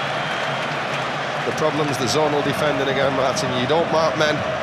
When you're marking zonal, you mark space and you don't pick men up, and men can find things like that. And I think that's, again, Bilic has watched us play on Saturday. We get men free.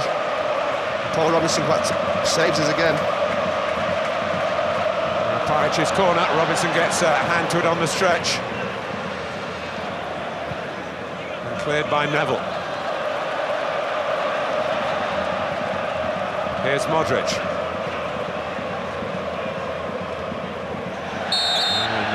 Claiming he got the ball, referee Rossetti doesn't think so.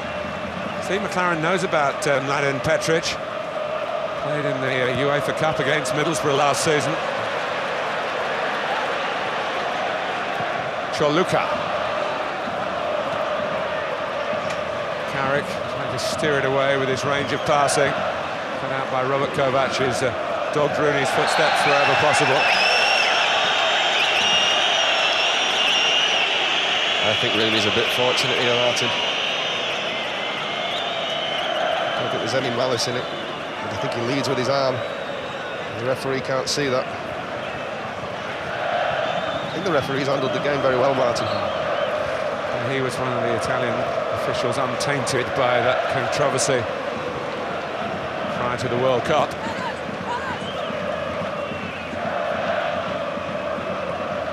Roberto Rossetti comes from Turin. He's given a mature performance so far. So Petric was frustrated from the corner. Carragher. Rooney. Even simple things like that are looking a bit more difficult for Wayne Rooney at the moment. I'm sure one goal, one really match-turning moment will get him back on track. I think the last 5-10 minutes of the first half, you saw a touch of frustration where he was coming a little bit deep. He's going to be frustrated here because the flag's gone up against him. He's asking for the subsequent foul, which it might have been. But he knows that he didn't have a case once he'd been ruled offside. I don't know whether he's offside though, Martin. I don't think there's a case for a penalty. It would have been, wouldn't it? Because Robert Kovac has just handed him off. Got to be daylight. I don't see any there.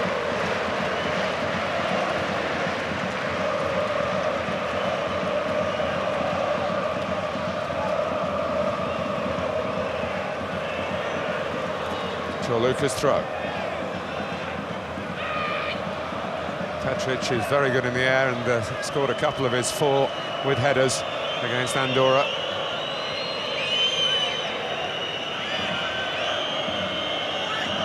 Ferdinand. Some space for Carrick. Cole's gone forward on the left, but not that far forward, and England is a little bit short of options for Michael Carrick's skills then. And when it went short, it was quickly snuffed out. Choluka, chased by Crouch.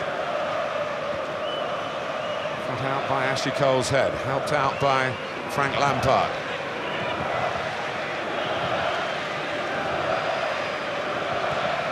Lampard again.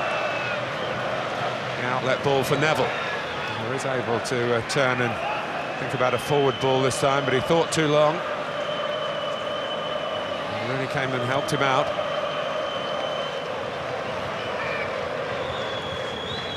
Ashley Cole, Rooney still running. And Wayne Rooney with a little action-packed cameo then. But seemed to have won England a corner. He can't believe it. From where we're looking, it looked... There's no wonder he can't believe it. The referee got that one wrong. Now there was one that went in England's way in the first half. He ate at Boban's restaurant last night. That was Boban we just saw. He ate at his restaurant. Unfortunately, he wasn't in. I might have got a free meal there.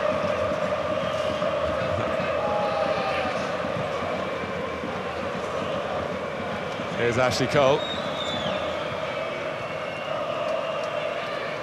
Lampard. The deflection was a bit kind to Pleticosa. Petric one-on-one with Terry. So the England captain wins the battle. In fact, Petric has stayed down, and Cole this time straight away put the ball out. He had to win the battle, Martin. He was 1v1. Don't think he really catches Petric.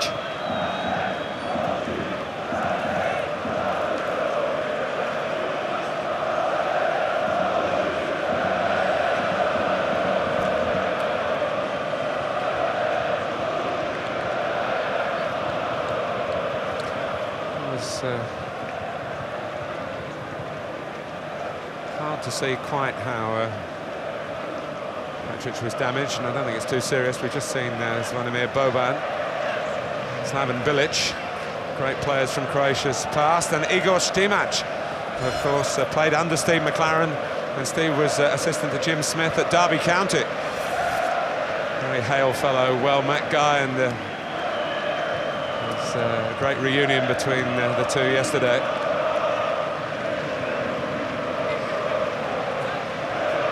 Croatia, of course, finished third in the World Cup of 1998. It was an amazing achievement for the young nation. Slightly marred by Bilic, actually, who got Laurent Blanc of France sent off, and Blanc missed the final, which France won in France.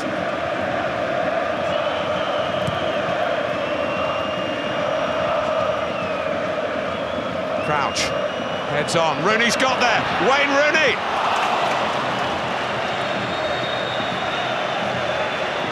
Route one, Martin, isn't it? Flick on by Peter Crouch. Wayne Rooney does ever so well to get in front. He'll be disappointed he's not hit the target there. Well, so clean strike. The top of the bar. When you're on a hot streak, they go in. And when you're desperate for a goal, you're left still searching for one. It was England's most direct moment, but certainly their most threatening moment.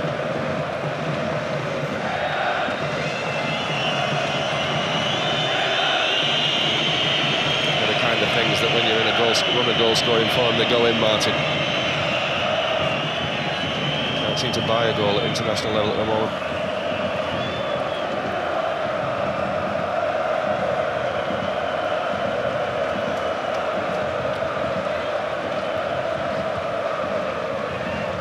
Form is temporary, quality is permanent.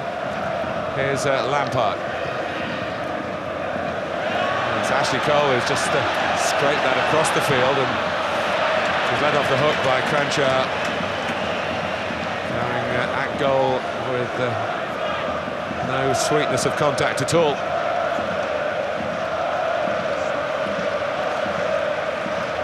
It's an aimless pass from Ashley Cole. You can't lose the ball in those situations, and you're right, Renskar left him off the hook.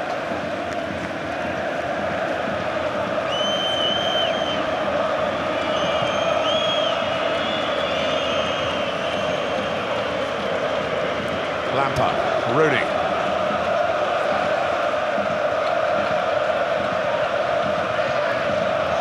Oh, a guided header down by Petric, collected by Modric.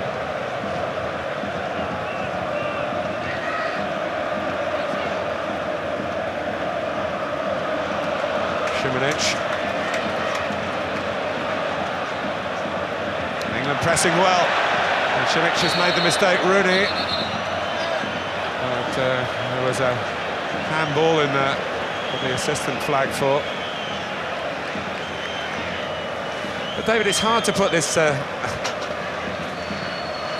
context, isn't it? It's, Frank's already, sorry Martin, Frank's already been pulled up for offside there. But sorry, go on Martin, what were you saying? It's hard to put this into context. The Macedonian result on Saturday has clouded the issue because teams coming here, any teams coming here, that was the handball actually, the decision. That's what it was given for you. The teams come here and are usually quite happy not to get beaten, given Croatia's excellent record over the last 12 years or so. But there's just this feeling that England need a win because they only drew on Saturday. But it's a big group, this. 7 nations in it, 12 matches, a lot of points to be played for. I think that's right. I think you know, I think the England players and the staff need a win because of Saturday, because we failed to beat a team like Macedonia. But in the overall context of things, I think actually both teams would be happy with a draw. But here's Carragher, and Croatia held their line. But England moving the ball a bit quicker through midfield. Croatia were able to drop back and be deep and didn't need the offside decisions in the first half. That was a bad offside decision. Well, I mean, you can't blame the referee because in open play he did look a long way offside, but he wasn't. It was good quick play by England.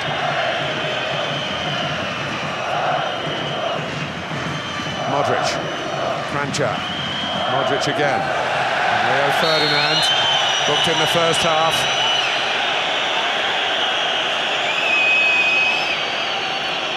He's not going to get booked again, but he's made the referee consider his disciplinary situation. That's right. I mean, it's not a bookable offence, and he's got away with it, Rio. But you know, the boys were talking in the studio about the wing backs in Euro '96 being McManaman and Anderton being forward players. But the other plus for what we had was people like Stuart Pearce and Gary Neville in wide centre-back areas, and when the ball did actually go wide into the channels, they could cope in those areas, they could cope in those wide areas, but I'm not too sure that Rio Ferdinand and Jeremy Carragher can do as well. Here's Chorluka.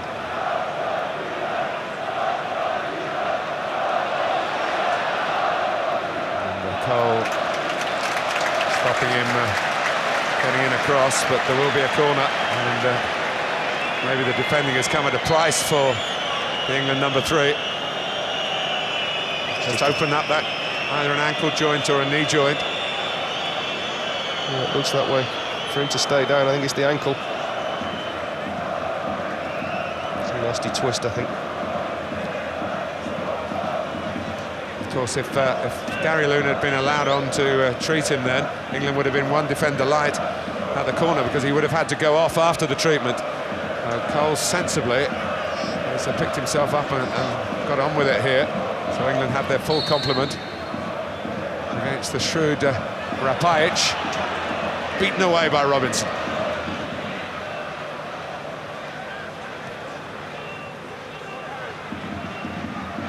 Rapajic again. This is Petric at the far post, but it's not going to reach him because Peter Crouch uses his aerial ability to defend well. Back in by Niko Kovac. It's Eduardo, it's in! England are behind in Zagreb. Eduardo da Silva, who 4 years ago wasn't even a Croatian. Now he's the hero of the nation.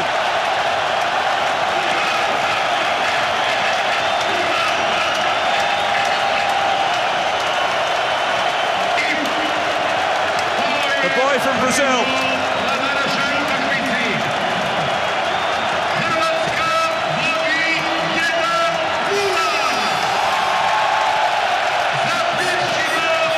Da Silva's not one of the, Eduardo's not one of the tallest players on view, and he shouldn't get a free header here.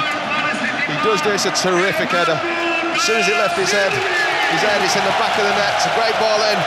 Shouldn't be getting a free header, and it's a terrific header just lobbed over Paul Robinson. And England have conceded after 6 consecutive clean sheets. Robinson had no answer this time. It's another problem as well, Martin, of zonal defending, to be honest with you, because people don't have men, and if the ball stays in there for the second phase, nobody knows who to pick up. They're looking for more with Lampard.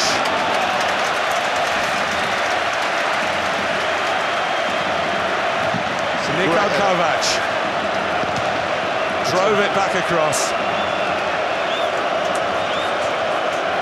And this 23-year-old whose life has been changed by a switch from South America to Southern Europe has given England a real problem to solve.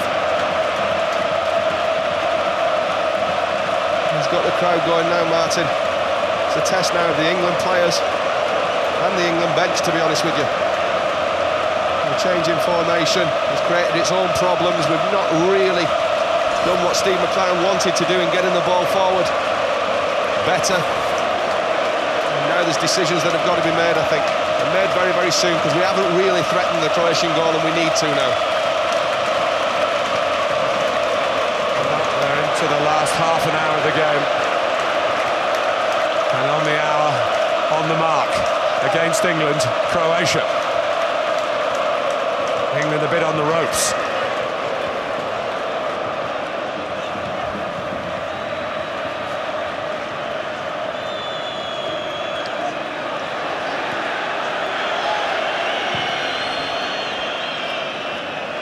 Well, this stadium is rocking.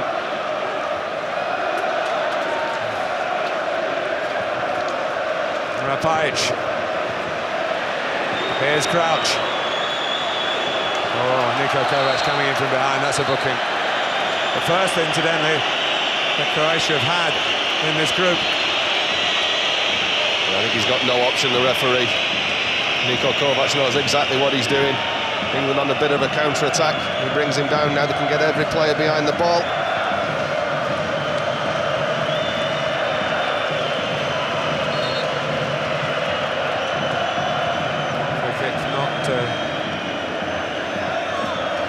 Taken to the referee's liking.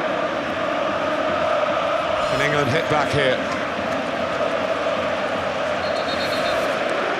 Yellow card for Croatia's captain. His younger brother Robert just trying to extricate himself from the referee's intrusion into that little bunch of players there. He's ready now. And Lampard takes it. And Crouch finds the whistle goes against him.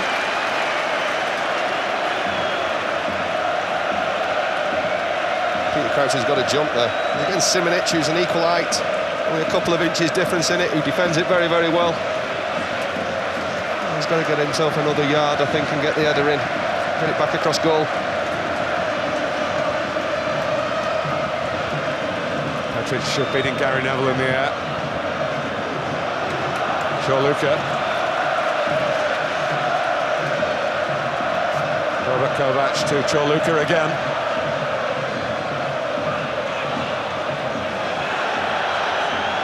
And out by Ferdinand. There's nothing that he could use instantly in terms of a penetrating forward pass. He's got the ball again. Neville's cross. Oh, Simic came in underneath that. And Simic caught on the ball. And Neville was quickly on the scene and fired it goalwards. Well, with 20-25 minutes to go, I think, like I said after the goal, decisions have got to be made. We've got to get a little bit of pace on there, try and start to get in behind the defence of Croatia a little bit. Well, a cross might help, and certainly with Crouch in there, there's otherwise likely to be some difficulties caused, but Petikosa came and made the ball his. Playing everything in front of them, Martin, and we have been all the game, really. We've not really got in behind them, not really worried them. We're missing Michael Owen. The players on the bench, like Darren Bent, I'd be thinking about bringing him on, I think. Looks in behind people, got the pace to get behind people and stretch people to create space just off the front. for people like Wayne Rooney to start to get his magic, because Croatia can just push right up on us because they know that Peter Crouch isn't going to worry you the other side. And they're confident enough to do that with Šimanić staying at left back and not going like for like in terms of height.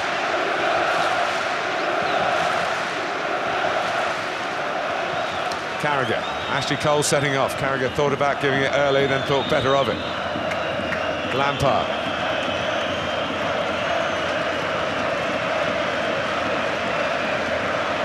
Carrick. Rooney. Lampard. Certainly trying to arrow their way through the middle England. Now Pajic. Be careful of overcommitting. Croatia couldn't quite pick out a pass at the end of his run. And back it goes extravagantly from Šimanić, who was being challenged by the Croatian support a couple of minutes ago when he was caught in possession. He did that very decisively.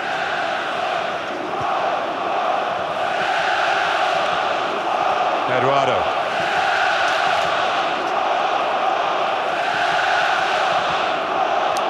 Croatia. Modric. Struck Ferdinand. Eduardo played in midfield against Andorra on Saturday and might well drop back now. Give them an extra stability there. Šimanić. Modric tries again.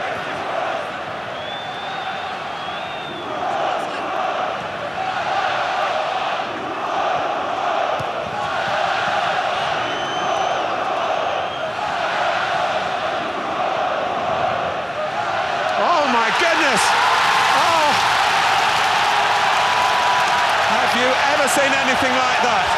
England are 2-0 down, and Paul Robinson, a goalkeeper for whom everything went right in the first half, has missed his kick.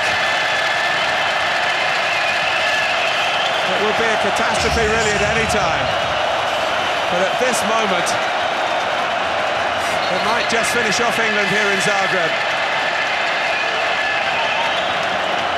That's bizarre, Martin. You can actually see Paul Robinson, replacing Doug Bobbles here, but as the ball gets passed back, it just bounces over his foot. And you know what that is, Martin? That'll be a Paul Robinson or a Pleticoso goal kick, where they've actually made a little dent in the 6-yard box to be able to kick the ball from, and that's what it's hit. Well, it has to go down in the record books as a Gary Neville own goal. That won't tell the whole story.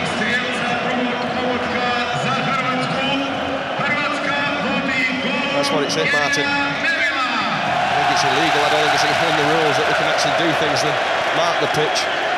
But all goalkeepers still do it. They do it, and that's what the evidence of that was. But now, I think England have not looked comfortable with this formation, I think, defensively. I know that doesn't cause the goal, don't get me wrong, but you've got to have a right good go about it now, and they're 2-0 up. You have to make the changes, you've got to make them now.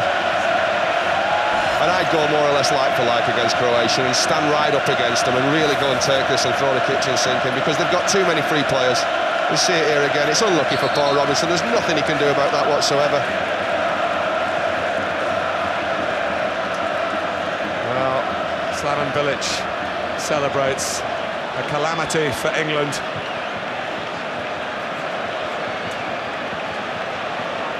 And the supporters who've come all this way to try and encourage their country to heroic deeds are wondering now if they're going to go 3-0 down, because it's Petric and it's Modric, saved by Robinson, comes out to Pajic. I think there are 1 or 2 England players who still haven't got the own goal out of their heads.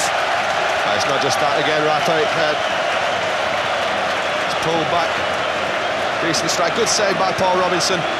England need to do something there, I think, and I think the players will be more comfortable in a 4-4-2, Martin. Here's Rooney. Now Parker. Goes for goal.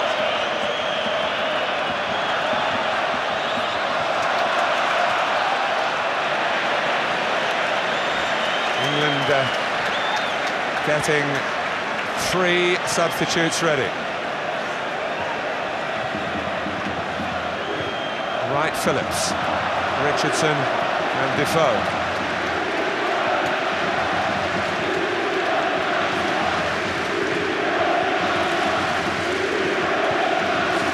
A triple response to a double shock in the second half in Zagreb.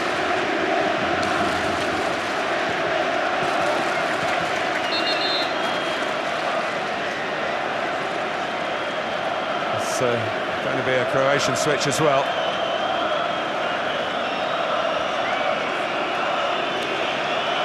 Defoe for Crouch. Olic, whose entrance will be slightly delayed by the time it's going to take for the England players to be switched. Parker off, Richardson on. And it's Jamie Carragher who departs for Sean Wright-Phillips.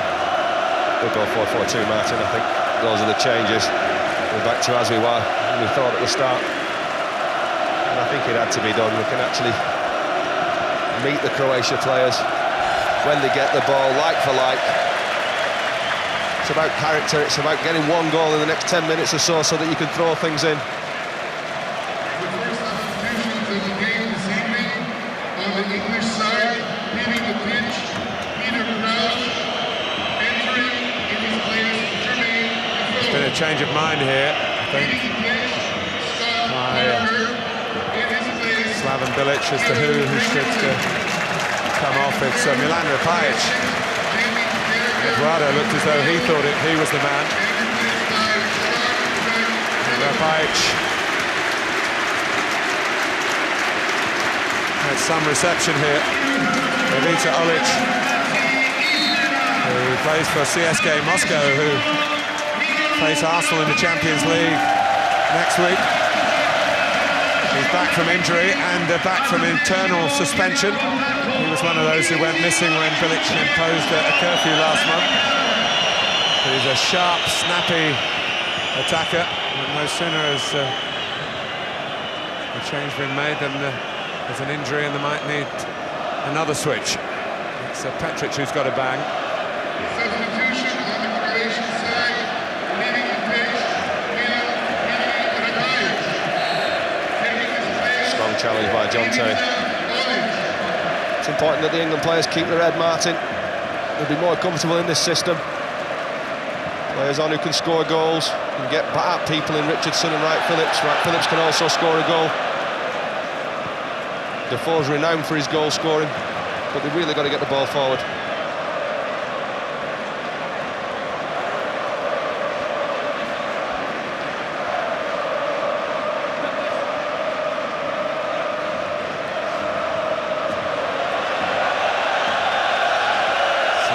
Cheers for Paul Robinson for controlling that back pass.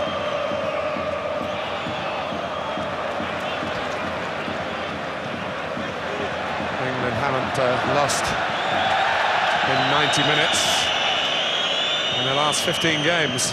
Northern Ireland, of course, that England fans will not want to remember, but will remember. Lampard.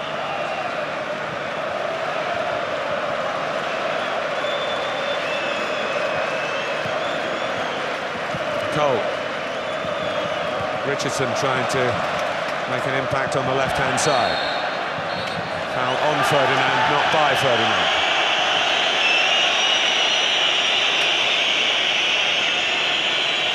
Lampard.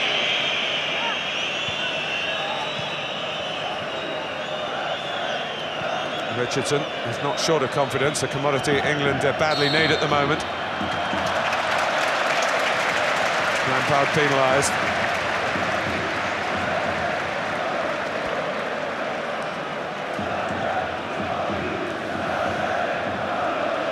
Well, Gary Neville thought he'd just played it safely back, but they always told you to play it wide of the goal, didn't they, as when the coaches had their words.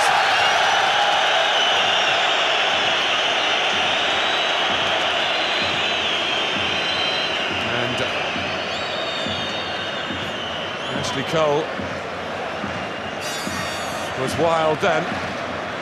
Yeah, this is the thing, you're 2-0 down, don't show your frustrations. It's important we keep 11 men on the pitch for 90 minutes, and this is a slash at the player. Now the slash from Ash means a suspension. And he will miss England's next game, which it doesn't get any easier, away to Israel. England's next competitive game, that is. There's 5 months or so to dwell on a defeat, if that's what's going to be tonight.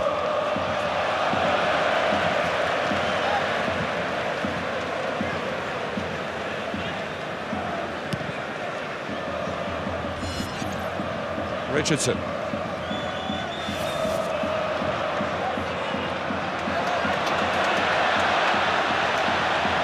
Here's Petric. Olic scored a famous goal in the 2002 World Cup finals for Croatia against Italy. And they beat Italy. Chorluka. Eduardo.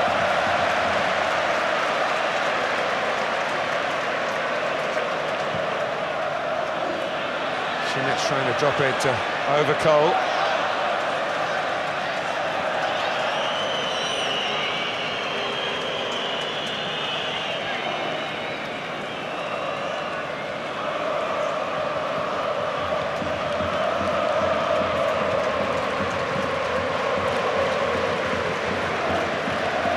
Rooney. Right, Phillips on the right, Richardson on the left. Lampard still trying to join in from a central midfield position, but with only Carrick for company there is a risk that England will be outmanoeuvred even further.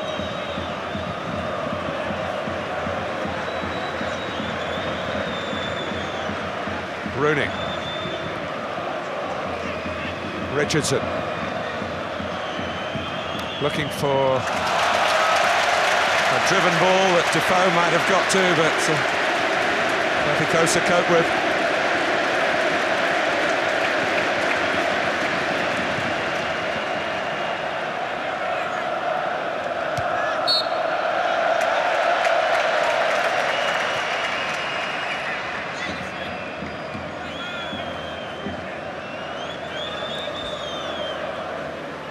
Inside the last 15 minutes.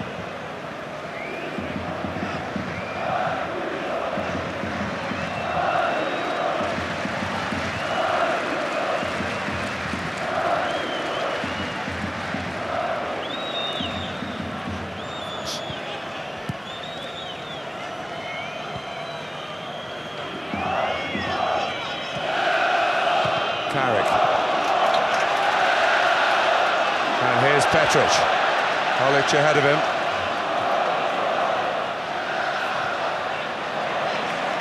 Urgent challenge by Terry, who then blocked off any chance Petric had of redeeming the ball.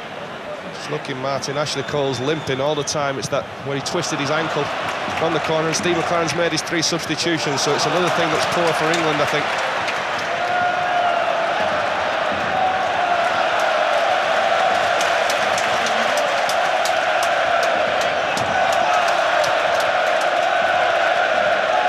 Croatia revelling in their moment here. As I said earlier, they've been most welcoming, absolutely thrilled to have this fixture. Once the match kicked off, they were also absolutely determined to win this fixture, and they're closing in on it. And here's Kranjčar. Olic almost got through.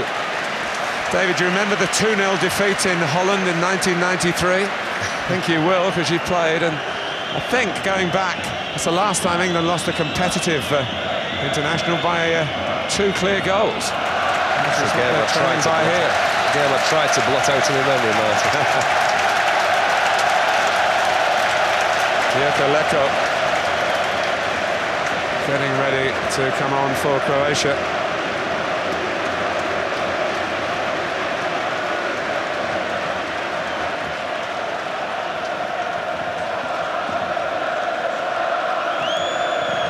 But so much has gone wrong tonight for England. What we've seen, Martin, as well, is how much England miss players like Michael Owen. You know, he's a big player for us, scores goals, but it's his pace, really, how he threatens defences. A standing ovation, certainly in 3 parts of the stadium here for Eduardo da Silva, because he opened the casket for Croatia and the jewels which apparently were within. But there's still 10 minutes or so left. Leko's a right-sided midfield player.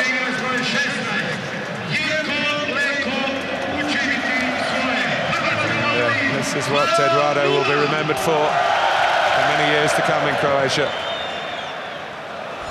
And in Brazil, I guess. They'll be taking a half share of it. Notice 1 or 2 other nations now adopting, if that's the word, young Brazilians.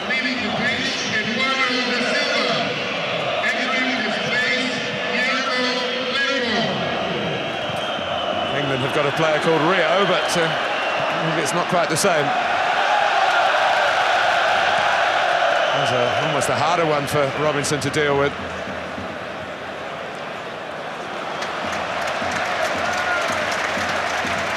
Sure, Paul Robinson will blame himself for the incident, Martin, but you can't legislate for what happened. David, can I just take you up on another point you made about Michael Owen? Would you add David Beckham to the list of players that England are missing? Well, I mean, I've always been a Beckham fan. I still think, you know, although he's not in the Real Madrid squad or the team at the moment, I think he's still got a lot to offer for England at this level. You know, just his set-piece delivery as well. So many goals scored from set-pieces, I think it's important. Talk about Michael Owen, and I think you do need pace up front, and I think I'd have made a change and gone with Darren Bent. You've been brave enough to put him in the squad. I'd be brave enough, I think, to put him on the pitch and start to stretch to the other side. But real pace and a goal threat as well. Modric, Simic. Leko's won the battle against the labouring Cole. He's done well, and goodness knows what Jose Mourinho is making of Cole having to stay on here and aggravating an injury. Well, I mean, I don't think he'd be best pleased, to be honest with you. It's poor when, you know, players always want to stay on the pitch, but Ashley's just a bit part player in this game now. And clearly damaging his ankle, you know. You can see that he's injured. England in serious strife in Zagreb. And it could easily have been 3, and Joe Simic wheels away thinking he should have made it 3.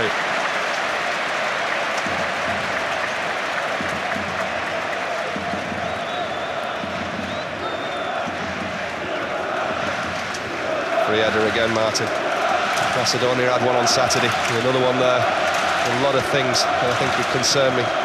You know, with Steve McLaren over the last couple of performances.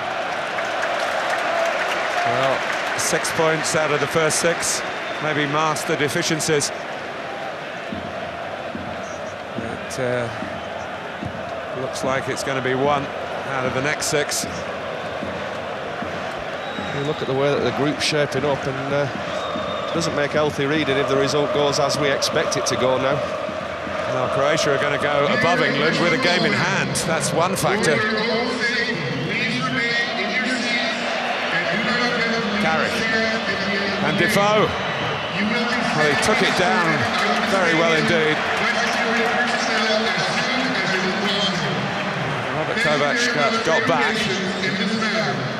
It's very good defending, Martin. He may not have done very well in the first half, but this is an excellent challenge to knock it for a corner just before Defoe was going to pull the trigger. Lampard with the corner. Terry in the end was just trying to clear a passage, hoping maybe someone had come from behind. Carrick, it is Terry, but not given time to tee it up. And Gary Neville had to come all the way across covering. Cole, the suffering is very, very clear. Wright Phillips. It started as an experiment. It's ending in something of a shambles. Steve was in. Carrick still trying to apply some measure from midfield.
Headed on by Lecco.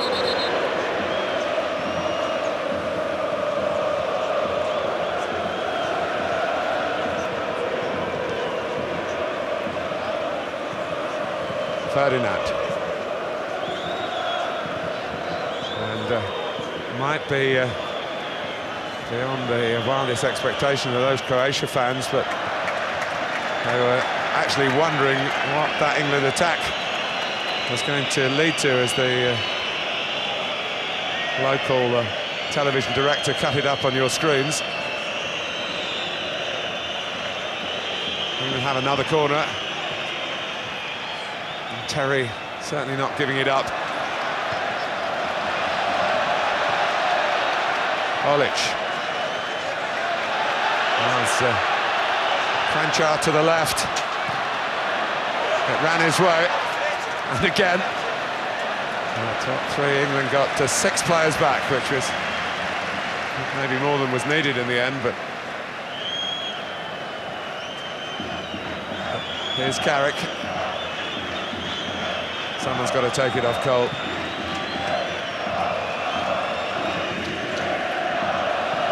Neville.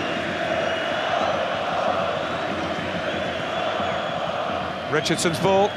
Defended well by Choluka. Well, England finishing with a flurry of corners.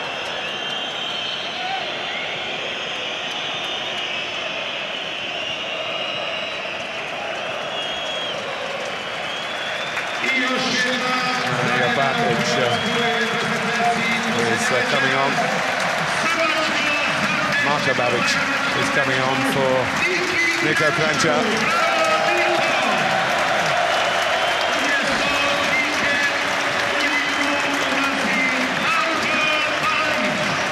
A little bit more time used up.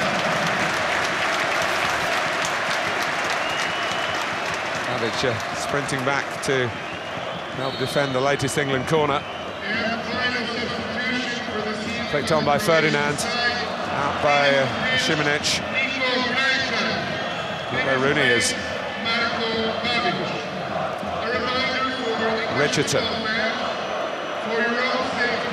Carrick.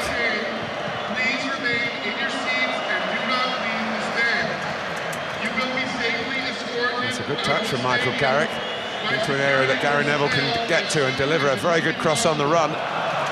Terry had stayed forward. England's most concerted spell of attacking play has surely come too late. Wright Phillips. Ferdinand. Lampard fell clumsily by Choluka.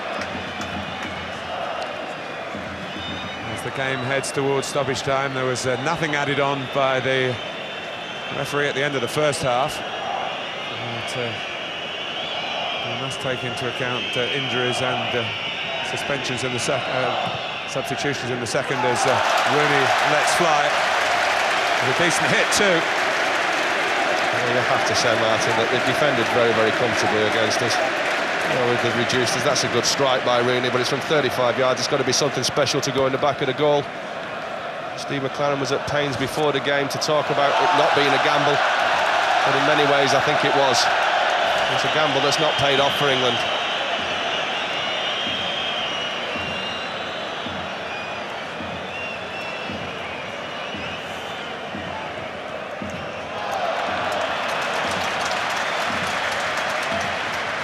That's a tough one to take for the England supporters. And again, the context of the match has probably made it harder for all involved from the English perspective. The post-Macedonia shortfall, if you like, from Saturday.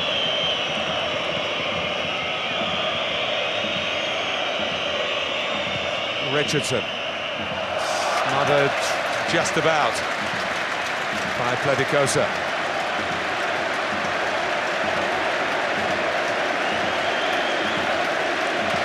Richardson getting the cross in, but we haven't really got behind them to get good crosses in. Olic.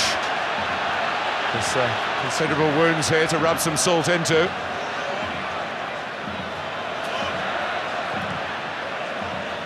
Modric. Petric guided it off. This is Babic. Modric.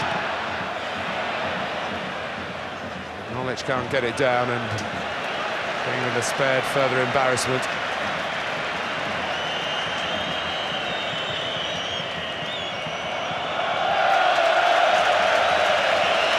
Some final thoughts from you, David? Well, I think that, you know, the problems were there in the first half without Croatia really causing us too much worry at the back, but you could see where it was going to come from. I think, you know, we go 2-0 down and the changes are made, you know, from the formation. There's almost an admittance that it didn't work.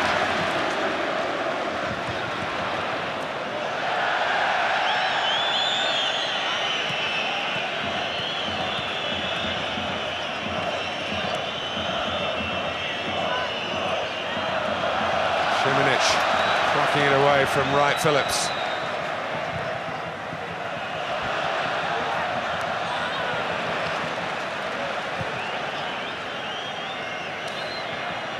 Rooney still running. But when you think of all the hopes for England at the start of 2006,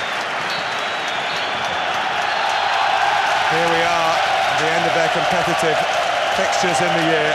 Defeat in Croatia, the second part of a dismal October double header for England. Paul Robinson has conceded not once but twice. First from Eduardo and then catastrophically from Gary Neville's own goal. 2-0, England beaten in Zagreb.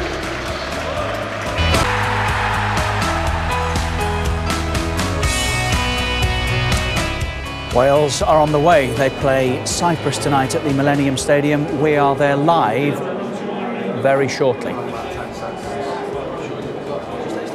England beaten tonight in Zagreb by Croatia. They do stay top by virtue of better results against the other teams on 7 points before they got off Macedonia. In short, goal difference does not count in this group. Gary Speed, the former Welsh skipper, has joined us and he's looking forward to what's going to be taking place at the Millennium Stadium. Before that, gentlemen, Jamie, that's not good, is it? No, and that's an understatement. I don't think England could have any complaints, Richard. I don't think we played well. I think they were by far the better team. They had plenty of chances first half, and I thought they got their just rewards with the goal. I think it's very easy to blame the formation. I think that's what certainly everyone will do. But I felt that what it's done now is put so much pressure on Steve McLaren, because I don't think there was absolutely really need to do it. We were 4-4-2 on Saturday. We could have perhaps stayed with a 4-4-2, but all it's done is put pressure on him now, and it's going to be a long 5 months before the next game against Israel, where people will really be questioning his management and his decision to play with a 3-5-2 today. Were the Croatians good value, Andy? Absolutely top value for their win. It could have been more, Richard. It could have been even more embarrassing for England. Had the Croatians won 4 tonight, you could not have argued. The fact that one of the goals was fortuitous. And this one, not fortuitous, but when you've got 3 centre-backs in your team, you do not expect to lose a goal at the back post with 3 centre-backs in your team. 3 very dominant centre-backs as well, Andy. All good in 3 fantastic headers of the ball. There's a couple of things for me. I said on Saturday, I don't like 3-5-2. I don't think England suit 3-5-2. I don't think they should have played 3 at the back. Now, if they wanted to change the system ahead of a back 4, I think your defensive unit should be your defensive unit. I think that was one mistake he made. Second mistake he made tonight, Richard, was I just think that, I don't know whether there was no drive. There didn't seem a belief in the players in that game that what they were doing was right. And I don't think you can experiment, and it was an experiment, make no mistake about You're this, right, Andy. in a massive game, in a qualifying match, against one of your toughest opponents away from home. I don't think you can do that. I'm sure he would have spoke about Sorry to ignore you, Gary. how much they've Wales, but there's an awful how lot much to they've talk worked about on here. it, Richard, as well. And I don't believe that you can. You've got a yeah, but even a week. Why Andy, did they then? Was it a move to suit the populace? I don't think so. Watching Jimmy Hill's programme at the weekend, there were a lot of big hitters from Fleet Street on there saying, England have got to change. No, it's important to adapt. I agree with that. But to play maybe a 4-3-3 like Gary plays at Bolton week in, week out, I think that's slightly different because we keep the basic four at the back. But today, at times, we look so unsteady. We really did. I mean, John at times was having to get drawn out to the left back position first half. Their first goal come because Gary Neville had vacated that that right back spot and they got in behind him. It just never really worked. And it took England 91 minutes to get a shot on target as well. With Wayne Rooney's shot, and it was just a really uncomfortable night, and it just put pressure on us. I think it'd be very easy just to blame the formation. Enough of that. We can talk about England much later in the programme. Got to start thinking about